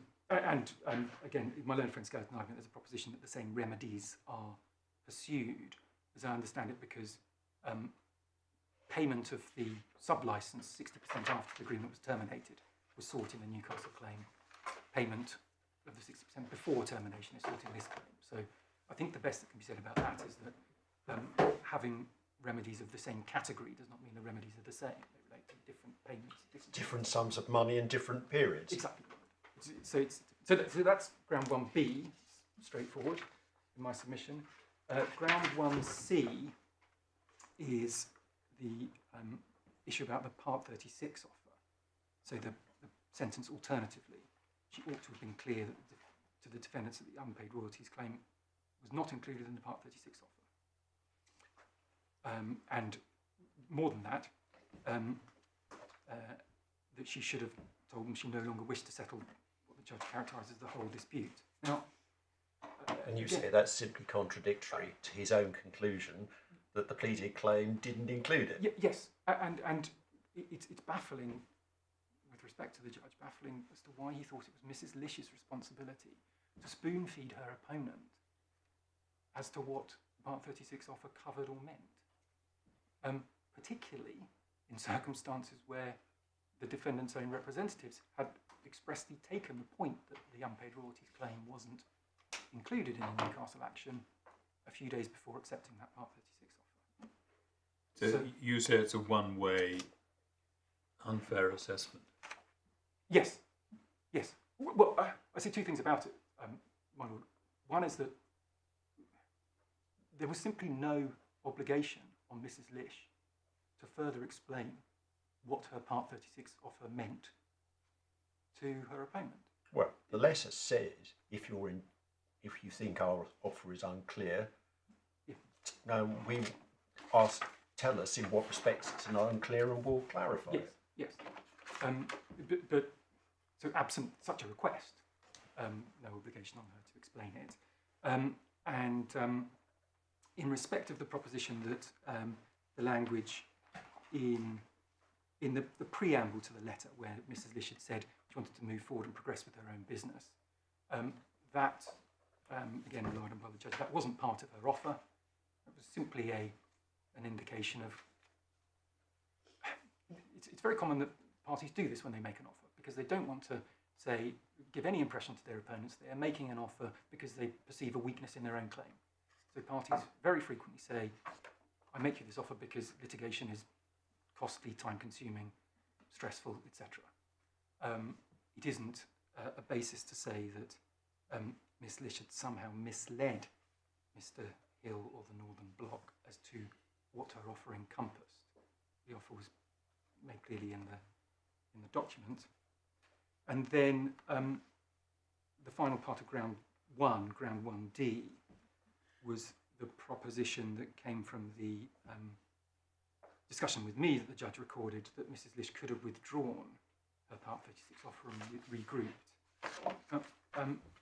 This, in my submission, is another somewhat baffling finding. A consequence of the judge's approach is that a claimant with an extant Part 36 offer that could be accepted by their opponent, which offers them some protection in respect of the costs that are accrued after its relevant period expires, might have to withdraw that offer as soon as they become aware that they have a new cause of action that they were hitherto unaware of against that party. That isn't something that's consistent with the purpose of Part 36 in my submission, which is to encourage settlement and to give parties who are willing to explore settlement certain advantages. It might alternatively mean that a party needs to withdraw its Part 36 offer before it starts writing to its opponent about the new cause of action that it's become aware of. So, in my submission, that's just a plainly wrong approach.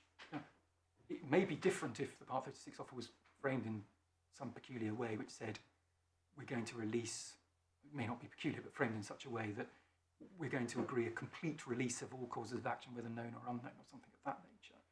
Of course you'd need to withdraw it in those circumstances, but this Part 36 offer had nothing like that in terms of its scope. It was only about things in the Newcastle proceedings.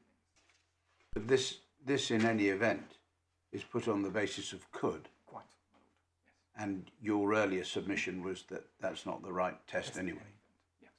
So what anybody could have done, in one sense, is immaterial. It's what they should have done, which is why you complain about, in your ground 1C, alternatively, she ought to have been clear. So that's a should, effectively. Yes. But the previous part, which is your 1D, in any event is could rather than should, and is therefore, you say, a wrong approach. A wrong approach, my lord, absolutely. I address it on the additional basis that I have in my skeleton and orally, because it could be said that the judge took that into account in considering all of the circumstances. But I say it's not even a factor that should ever have entered into his mind as a way of resolving this litigation. It's also relevant, just finally on this point, that at the time of these events, Mrs. Lish had no idea what the value of her claim was. She'd just been told she'd been underpaid. She didn't know to what extent. She was vigorously seeking to find out at that stage. And so the judge's proposition is that she was obliged essentially to gamble the value of her Part 36 offer by withdrawing it for the ability to continue with a claim that at that stage she wished to formulate. So those are my submissions on ground 1, and I think I'll assist you further. Ground 2 is the challenge to the judge's potential factual findings, or factual indications at least, in paragraphs 79 and 80. Now, I've already addressed you on the basis I say those matters are not operative for his decision. Yes. But there are 3 facts he found in any event which, in my submission, he shouldn't have found, which briefly were that there were round numbers. And I've addressed you on the fact that they were always round numbers, so round numbers taught Mrs. Lish nothing. And I've noted that I drew the judge's attention to that paragraph in the defence. Yes. Said that, and it's not recorded. he makes a finding about £300,000 Yes. valuation. Of course, she didn't know the £300,000 valuation at that stage, so it couldn't have guided her conduct. And then his proposition that she had enough information to join the dots. Well, and also she would not have taken further steps to ascertain the true position when she did take further steps to ascertain the true position that was rebuffed. Well, quite, yes. So she did. I think the judge must mean she didn't in 2022. She did in 2023 when she had the amended defence. But yes, she did so. So I say. I see. Okay. But, talking about a different time period. I think he is, but he should have taken into account the fact that she did seek that information later once she was clear. And then ground 3. This is expressed as a general challenge. It's also relevant to the reassessment of the question of abuse, if you're with me, that the judge made an error. So the key factors, I say, that are relevant to looking in all the circumstances as to whether there was an abuse here or not. I'm very sorry, Mr. St. Benjamin. Which finding are you for your 3? Ground 3 is something of a catch-all. Oh, sorry. I thought you said there were 3 findings. Oh, sorry. Yes, the 3. That you shouldn't have made. Is the I interrupted you when you were dealing with ground 2. You're quite. I'm grateful, my lord, for. Sorry, it's just my pedestrian way of making notes. No, I like numbers, then I know where I am. Yes, I shouldn't have been distracted by the straightforward question. The third proposition that the judge made in paragraph 80 was that Mrs. Lish had enough information to join the dots, and it's not clear what information or what those dots that she was supposed to have joined were. The only prior indication in the judgment are round numbers and the £300,000 figure that we've already addressed. It may be that he was referring to the letters before action that we looked at from the 8th of July 2022 letter and so on. But Mrs. Lish had given her explanations about what those letters did and did not teach her. It's unclear what he meant. If it's that he was finding against her on her evidence that she'd given that, in fact, she hadn't been taught anything by those letters, then that my submission wasn't a permissible finding for him to make in the context of an application hearing with no cross-examination. So that's the third of the points. And then, so ground 3, a wrap-up. So there are 10 points. So, first, Mrs. Lish was not in fact aware, and on her evidence not put on notice, or given a motivation to investigate the unpaid royalties claim until the proposed amended defence and counterclaim on the 12th of May 2023. Second, she then immediately, very nearly immediately, took steps to investigate that. Third, she told the defendants she would plead the unpaid royalties claim. Fourth, the defendants, knowing that they'd been told she would plead the unpaid royalties claim, obtained a stay of the proceedings by accepting the Part 36 offer, which didn't relate to the unpaid royalties claim.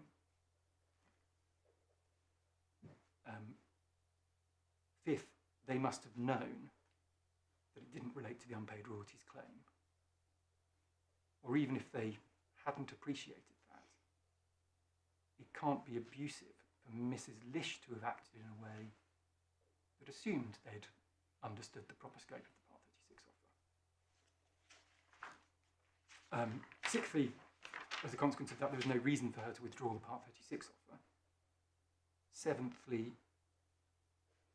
the fact that the intention to plead the unpaid royalties claim had been communicated to the defendants is an important factor that the judge didn't take into account, and that your lordships, if you reassess, should take into account. Eighth, the Newcastle claim and this claim are different. Ninth, the acceptance of the Part 36 offer didn't admit any feature of the allegations that supported copyright ownership allegation, and it doesn't hamper the defence of the unpaid royalties claim. And even if it did, that really is a problem that lies at the defendant's door for accepting the Part 36 offer when they knew or ought to have known it didn't cover the unpaid royalties claim. And then finally, point 10, the defendant's evidence did not in fact say they'd accepted the Part 36 claim in order to stop the unpaid royalties claim. So it wasn't a motivating factor that could have led to them being oppressed or harassed. So those are my submissions on ground 3. Yes. So, my lords, ground 4, I'll deal with as quickly as I can. It addresses a different aspect of these proceedings. Yes. It does have materially different features than the unpaid royalties claim. It is materially different because it relates to copyright in 8 typeface designs, or at least designs of parts of 8 typefaces, which is alleged design for a typeface itself. It was a matter that Mrs. Lish could have made part of the Newcastle claim, but she chose not to. Now, the approach... Sorry, just go on. But yeah. Sorry, I was just going to take you to the judgment, yes, where the judge deals with it. Yes. So that's Core Bundle tab 5 again, and it's page 57 under the heading the infringements claim, paragraphs 83 yes. to 84. Really, paragraphs 83 and 84 set yes. out what the infringements claim was about. And you don't challenge his... she says that at the time she took the pragmatic decision not to include them. That was her that was her express evidence. Yep. That she took the decision not to do so. And the judge's findings in paragraph 85 were essentially an extension of the findings he'd made in, well, I would say in paragraph 81, but potentially paragraphs 80 to 82. I said because those are wrong, then his finding on this was also wrong and needs to be reassessed. But even if some of his approach on the unpaid royalties claim had been correct, there are still different considerations that apply in respect of this, which is that the acceptance of Mrs. Lish's copyright ownership in the fonts that were part of the Newcastle claim was expressly limited to those copyright works, didn't relate to these. So, but how could there be a difference? Because the issues are, as you pointed out earlier, are employment. Yes. Or is it an agreement to the contrary? And that doesn't. Those issues don't vary depending on the specific typefaces. That is correct, my lord. But there's no admission of those matters as a consequence of the acceptance of the Part 36 offer. So it's only that all that's happened is that there's an acknowledgement between the parties. Let me ask a different question.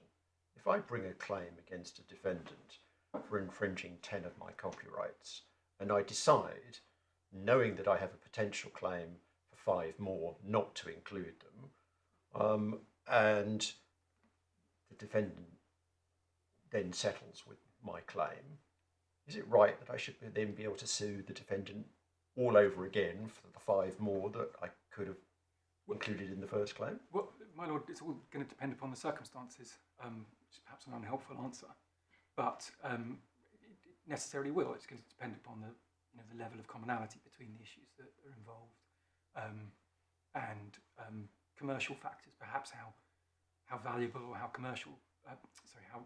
valuable some of the allegations are going to be and how complex it might be to resolve them. So the short point in respect of this that I make in respect of this ground of appeal, my lords, is that these matters did give rise to different allegations that weren't part of the Newcastle claim. They are therefore in the category of claims that have not been determined or settled. Mrs. Lish's evidence was that she didn't bring them before for pragmatic reasons.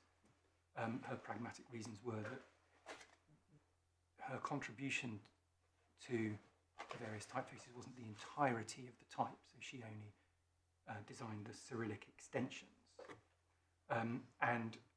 Essentially she believed she'd been paid properly and so was prepared to let it go. And so my submission is on a broad merits-based approach the court's required to take, bringing the additional the claim about the infringement of these typefaces in the new action wasn't abusive because the claim in respect to them hadn't been determined. The Part 36 acceptance before didn't affect them. Her reasons, being pragmatic ones, were justified, and in my submission, the bringing of them now doesn't oppress or harass the defendants. Has the judge accurately set out in paragraph 84 the matters that you relied on in support of the submission?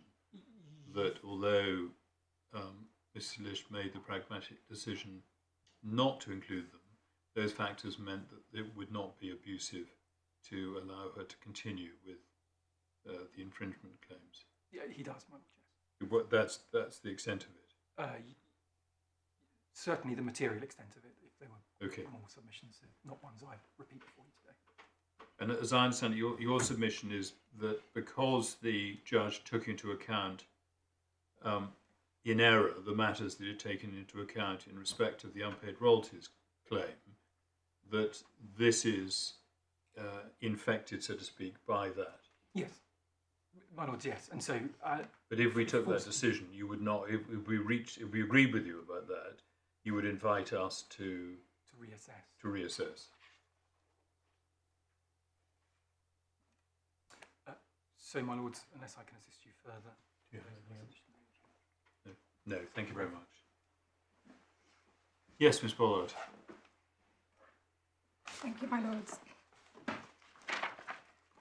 I'm going to structure my submissions today, firstly by dealing with 3 points on the law, then I'll consider and respond to the grounds of appeal, and then thirdly I'll come on to the points made in the Respondents' notice. There is a significant overlap between the points in the Respondents' notice and ground 2, but there are a few different points which arise, but I'll do my very best not to repeat myself. In terms of the 3 points on the law to consider, the first two relate to the approach to be taken on appeal. Firstly, responding to the submission made by my learned friend. The second point relates to that, which is about the term plainly wrong. And the third point is a point of law relating to the test under Henderson and Henderson itself, which is the question of a lack of reasonable diligence and what relevance that has to this case and to this appeal. I'm aware that these points have already been addressed and that questions have been asked by my lords on this point, and I will aim to not repeat that. But I agree with my learned friend that the most helpful summary is that of my Lord Coulson from Outertech, and your lordships have already been referred to that. Very wise, if I might say so. And where I differ from my learned friend is that I don't agree that there's any nuance or amendments needed. You surprised me. To that summary. But as well, I'm aware that... Miss Bollard, I should say, if it was me, it's unlikely to feature nuances of any kind. I'm aware that two of my lords today were judges in that case, and that you've already been referred to it. But given the potential importance to the question, I would ask the court to consider the relevant section again. It's at final tab, page 224. It's paragraph 53. And as my learned friend says, a lot of this isn't in dispute. Some of it is more or less relevant to this appeal, because this appeal, unlike lots of other authorities, is the same parties, and matters which, if they're not identical, are certainly similar, which differs from some of the relatively recent previous Court of Appeal cases. The first point then is in relation to paragraph 53.9 of my Lord Coulson's judgment, which is at the bottom, which you've already been referred to. It's important to state, and not to undermine, of course, the summary, but this is not a new statement of law. This is summarising the principles that come from two previous Court of Appeal authorities. There have actually been a relative glut of Court of Appeal authorities on this specific abuse, and Audi and Stewart and Goldberg-Linder is where a lot of these principles arise, and 53.9, in my respectful submission, is essentially summarising and confirming those approaches rather than saying something new. So it records at 53.9 that the court will be reluctant to interfere in the evaluation carried out by the judge at first instance, and will only do so if the judge took account of something he or she should not have done, failed to take into account something he or she should have done, erred in principle, or reached a conclusion that was so perverse as to be plainly wrong. I don't think it's necessary, but I'm happy to take you to where those statements come from, the authorities that are cited. My learned friend has addressed you on them. But as I say, this is not a new statement. And it is important because what is said by my learned friend in his skeleton and today is to significantly lower the threshold of appeal and appellate intervention. What he says is that you do not need to identify that something has gone wrong. You can simply rehear the matter today, consider what you would have done, my lords, and then work backwards to say, well, if we would have done something different, then it's wrong. That is contrary to both what is said in my submission in IPEC, but also in the authorities that come before it. That statement is amplified by my Lord George Coulson's judgment at paragraph 102, which is in the conclusion section. And it's the second sentence that I would ask my lords to consider. When I granted permission to appeal, I said that I might well have done what the judge did. Although that is immaterial to the tests this court has to apply on appeal, I reiterate that view. Something very similar was said by Sir Anthony Clarke in Stewart and Goldberg-Linder. And if I can take your lordships to page 113 of the authorities bundle, tab 3, and it's at paragraph 83.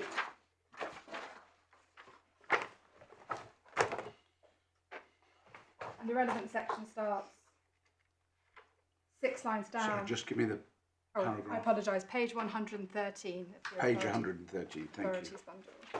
Yeah. At paragraph 83. And it's fair to say that it's put slightly differently, but in my submission it reiterates the appropriate test, which is to say I'm not persuaded that he was wrong to say that he was not concerned with the decision which he would have reached if he had been the judge of first instance, here the master. Because it seems to me if the approach to the appellate process identified by Lord Justice Thomas in the passage above is correct, there may well be cases in which the appellate court might itself have reached a different conclusion, but cannot properly say the judge or master was wrong because of the traditional factors, which he then sets out in his decision. My submission, these are not surprising or novel points. This is quite simply the process of almost all appeals, that appeals are not a second go at the first hearing. There are lots of policy reasons for that. And it's not without some irony that in a case which concerns a second bite of the cherry of the underlying claim, the appellant says today that in fact the appeal is a second bite of the cherry of having another go at the application. I'm acutely aware that your lordships are very familiar with these principles, but in my submission they are put incorrectly by my learned friend. It is not clear to me in his submissions whether he says you should depart from this chain of authorities or whether he says that his approach can be found in the authorities. The respondent's response to that point is neither is correct. The approach that the appellant asks you to take today is not found in the cases, and there is no reason why this court today should depart from those previous authorities.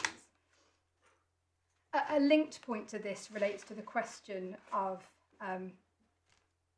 the approach on appeal being close to the situation where the question is of a discretion, which is a point that my learned friend addressed you on and is found in all of the authorities.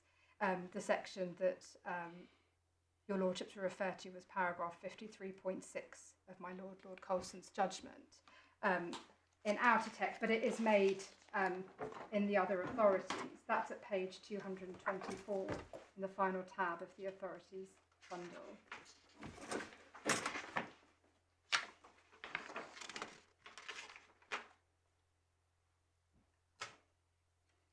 Which is to say that whilst a decision as to whether a claim is an abusive process is not a matter of discretion, the decision will turn on an evaluation which is very similar to the balancing exercise undertaken when a judge exercises his or her discretion, and that again is in the earlier authorities. It seems to me to be a linked point, which is again a suggestion that there is a lower threshold for appellate intervention, and to put this really contrary to the authorities. I do know more on that point than say the authorities are right, and no reason has been given why this court should depart from them. So that deals with the first point. The second point, to which there is some overlap, and I will address as briefly as I can, relates to the term plainly wrong. The reference to Re B, which your lordships were already taken to, is in many ways quite unhelpful, because it's unclear what exactly this court is supposed to do with that. It is, of course, in a completely different set of circumstances, and as your lordships already alluded to, it is not a case that the Supreme Court in Re B was considering any of the other authorities on plainly wrong. But it is relevant that the Supreme Court has continued to use the term plainly wrong, in particular in lifestyle equities, which appears at tab 6 of the bundle. Again, this case is not on the same point as the present appeal. Arguably, it's a little bit closer, perhaps, but it doesn't in any event matter. So the relevant section of the Supreme Court's judgment in terms of the correct approach on appeal starts at page 200, paragraph 46.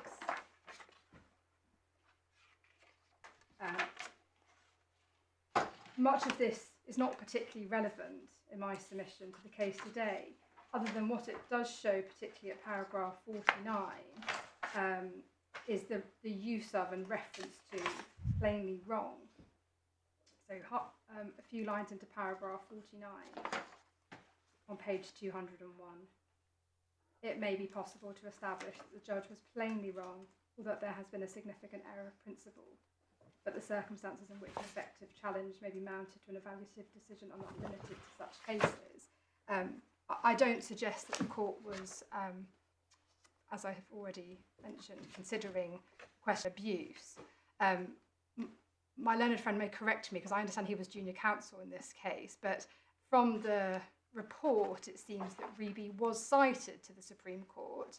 It doesn't appear in the judgment, so it's not clear if it was cited on the basis of plainly wrong, and certainly the Supreme Court has not made any reference to it or any consideration of whether plainly wrong is a helpful or unhelpful expression. I bring this to your attention primarily on the basis that should this court think that it is in any way bound by the Supreme Court. I mean, it's somewhat dancing on pins, because you see in paragraph 49, Lord Briggs refers to plainly wrong and wrong. So I don't think we should get to adopt a colloquialism hung up on it. Because if you look at the fourth line from the bottom, we must ask whether the decision of the judge was wrong. Yes, because that is the... Well, that's what the rule sets out. And that's also, there is a slight difficulty with the language about this, because of course the test in the CPR for appeal is it wrong? Yes. So you will find that all the judgments talk about things being wrong, but the question is whether plainly wrong adds something. In my submission, it's not a matter the court needs to be troubled with today, in reality. whether or not plainly wrong adds something, it seems that it does, because plainly wrong is often used as being akin to perverse or being something beyond just something that the appeal court differs with. But if this court is satisfied that the adjective plainly adds nothing, then that is not an issue in itself. It only becomes an issue in my submission if that leads to a lower threshold on appeal. It seems to me that it's one thing to drop the word plainly if it's seen to be of no value. It's quite another to say that then it's a lower threshold. I wasn't saying that. I was saying that in the circumstances of this case, I'm not sure that fine distinction, if it is a distinction, will have much impact on the determination of the appeal. Because if the judge's decision is wrong for because it has an identifiable flaw, then it's wrong because it has an identifiable flaw, and that's the real issue. And the appellant says there are a number of clear flaws as set out in the grounds. So I think it would help us. Thank you, my lord. So, I'm grateful. thank you. I understand why you dealt with it, but I'll move on to the next point. thank you. The next point I can deal with briefly, which is in terms of the question of reasonable diligence, or perhaps more appropriately, the relevance of a lack of reasonable diligence. The appellant doesn't challenge the judge's conclusions at paragraph 80 of the judgment, which you've already been referred to, that Mrs. Lish was required to join the dots. What is said by the appellant is that the dots weren't there to be joined, in effect, so there was no reason that Mrs. Lish was put on notice to make inquiries. And the reason I've raised this in my skeleton argument, and I mention it again today, is only for completeness. At first instance, there was a difference between the parties as to whether there was any duty of reasonable diligence on a party, and that's why the judgment deals with this at paragraph 79. This is the core bundle, tab 5, page 55. Yes.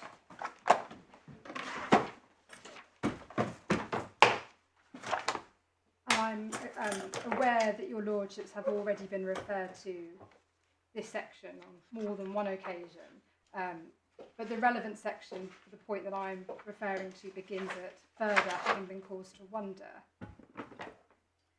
Sorry, wait a minute. Where the... It's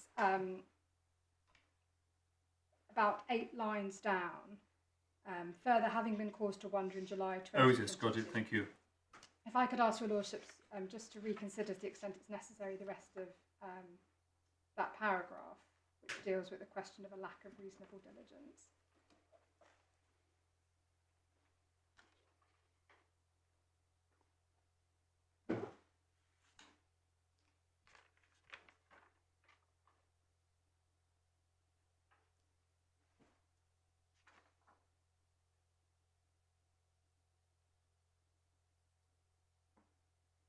Yes.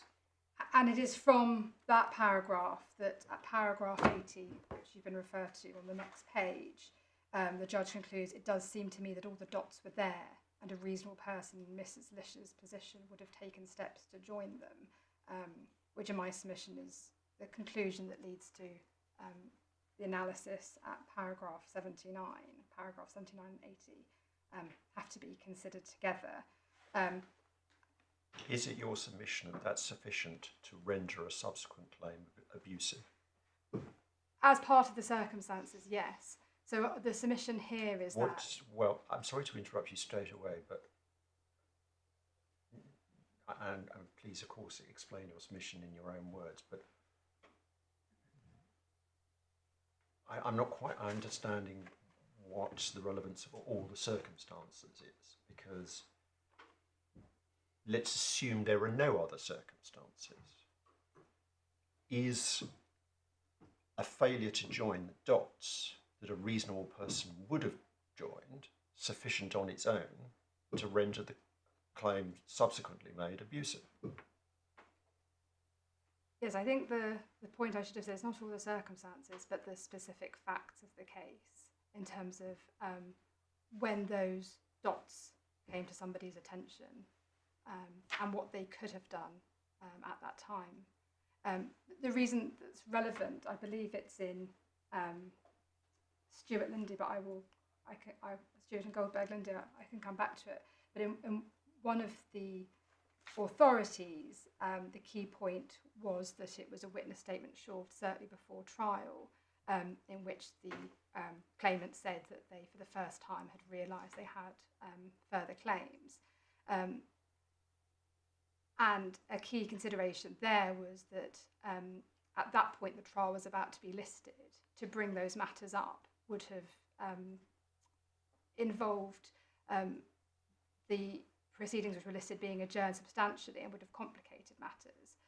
So to answer your question, perhaps better than that, my lord, yes, in this case we say that a lack of reasonable diligence to join the dots is sufficient to amount to abuse. Obviously the court still needs to conduct a broad merits-based approach, considering the private and public interests involved, but those facts can give rise to it. Of course, each case will turn on its specific facts of what those dots were and when they arose. For example, the situation might be quite different on the morning of trial, perhaps, depending on what the dots were. But we say, for it's relevant to this appeal, that it is sufficient, that it is... Right, so can I understand clearly your submission? So the fundamental test, we're told, is could is not sufficient. The question is, all the court is always asking itself is, should the claim have been raised previously? And as I understand it, what you're submitting is that in asking that question, should the claim have been advanced previously, the answer to that question will be in the affirmative, not merely where the claimant knows they have this other claim, but where, if they'd acted with reasonable diligence, they could have discovered it. Yes. The point being that it's still a should question, it's that they should have taken steps to understand the potential claim they had. So where in the authorities do we find support for the submission that it's enough that even if you don't know you have a claim, that you could with reasonable diligence have discovered that you had a claim? So the reference is, well, the original rule in Henderson, and Henderson of course uses the term reasonable diligence, and it is a term that continues in a number of the authorities, but Stewart and Goldberg Lindy actually considered this point about where the line is in terms of any sort of duty of reasonable diligence. That is at page 49 of the authorities bundle. Sorry, what are you referring to? Stuart. Oh, 49 is Johnson. I apologise, sorry, my lord. Are you referring to the bit in Goldberg that deals with failure to use reasonable diligence? Yes. It's paragraph 59, which is on page 107, I think. I'm grateful, my lord.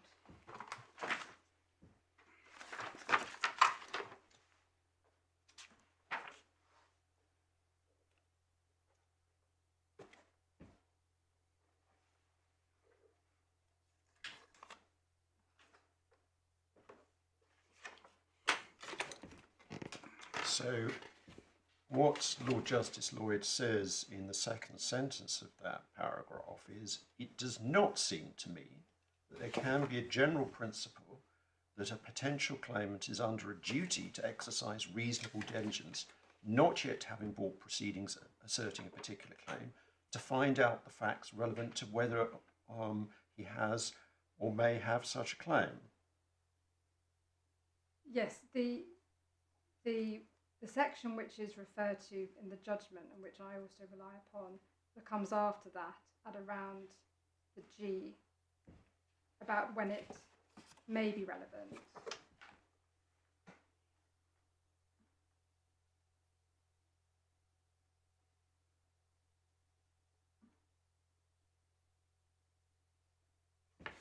have to involve considering the circumstances of the particular claimant, including what knowledge he did have of the facts at any relevant stage, in order to decide whether he knew enough to put on inquiries to find out more. So how do we square the circle? Because if there's no general duty to exercise reasonable diligence, at what point are you, in the absence of actual knowledge, going to know enough that your subsequent claim is an abuse? In my submission, this Lord Justice Lloyd is seeking to draw a line and perhaps to ensure that there is not there are levels in terms of what steps a claimant is expected to take. In my submission, what is being said is that it is not necessarily that the claimant is obliged or required to carry out investigations into all particular claims they could have, and therefore imposing a positive level of reasonable diligence would be inappropriate, but that when the court is conducting its assessment of whether there is abuse and what was known and whether the claim should have been brought, the court may consider if there is a lack of reasonable diligence. And that is exactly what we say this case is about, that the appellant, by her own admission, wondered about a claim and referred to a claim in correspondence, but for reasons which still remain unclear, chose not to take any further steps. Well, are you getting onto that as part of your submission, or are you still dealing with the principle? This is just I've got principle some point. questions Yes. on that assertion, but I'll wait till you make your submissions on that This is just the point of the assertion, law. as a matter of principle. So you accept the position is covered by 59, that there isn't an overriding duty, but that when the court is considering all the circumstances, question of knowledge may become material. Yes, and the point that I make is that that is not challenged on this appeal. So my learned friend does not. So what is not challenged? The fact that Mrs. Lish was required to join the dots, as in to take. I have to say, I thought he was challenging that, but So did I. let's park that question for the moment, because at the moment we're still on the law. And can I just ask you a last question about the law? I appreciate this is not language that Lord Justice Lloyd himself uses, but I wonder what you would say to the idea that when he's referring to whether the claimant knew enough to put him in inquiries so as to try to find out more, what they're talking about is what is sometimes called Nelsonian blindness. So in other words, the claim, you don't restrict the inquiry to what the claimant actually knew. If something was staring the claimant in the face, but they resolutely ignored it, then you could take that into account as well. Respectfully, I don't accept that's what he's referring to, because of the language he does use, which is so very different, which is to say he knew enough to put him on inquiry. It doesn't say that a claimant cannot put their head in the sand or ignore facts.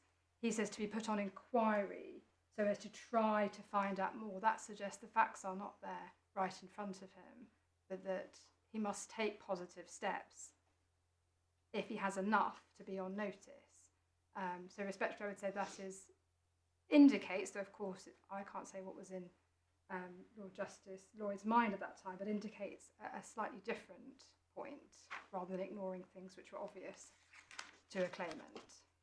This is the last part of the last third of paragraph 59. Yes. But that sentence does start, if relevant at all. Yes. And this is An inquiry. Yes. So that rather suggests that an inquiry is some way down the batting order. Yes, and the judge, perhaps it's worth considering how the judge dealt with this in his judgment, which is specifically to say halfway down at paragraph 79 on page 55 of the core bundle, what he understands Stewart and Goldberg-Linder to mean.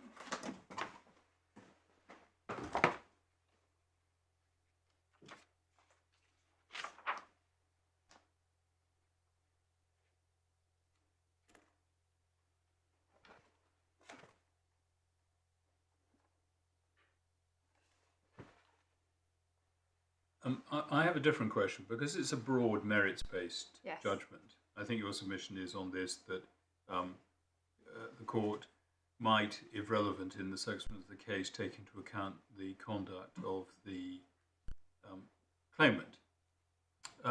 Does the same apply in respect to the conduct of the respondent defendant? Because it's a broad merits-based assessment. So you have to look at the behaviour, conduct of both. I think that has to be right, because although this is not a case about the Audi guidelines, it is perhaps akin to the Audi guidelines in some ways, or there is certainly some analogy to be drawn, which is how what the parties make known to each other. So that can be both the conduct essentially on both sides. And does the judge undertake any analysis of your client's involvement in engagement with the previous proceedings through the correspondence? I have, of course, in mind the letter saying your request for information is unsustainable because this is not part of the claim. So does there not need to be if one's undertaking a broad merit-based assessment, you need to look at both parties' roles? It seems to me that the broad merits-based assessment must include everything, and that may be relevant. The judge does record all of the points which are made by the appellant in terms of the chronology between the making and accepting of the offer. I understand that, but what I was looking at is 79, 80 and 81, possibly 82, where he actually sets out his analysis. And I'm not sure I saw in that any consideration of the defendants, what the defendants had done.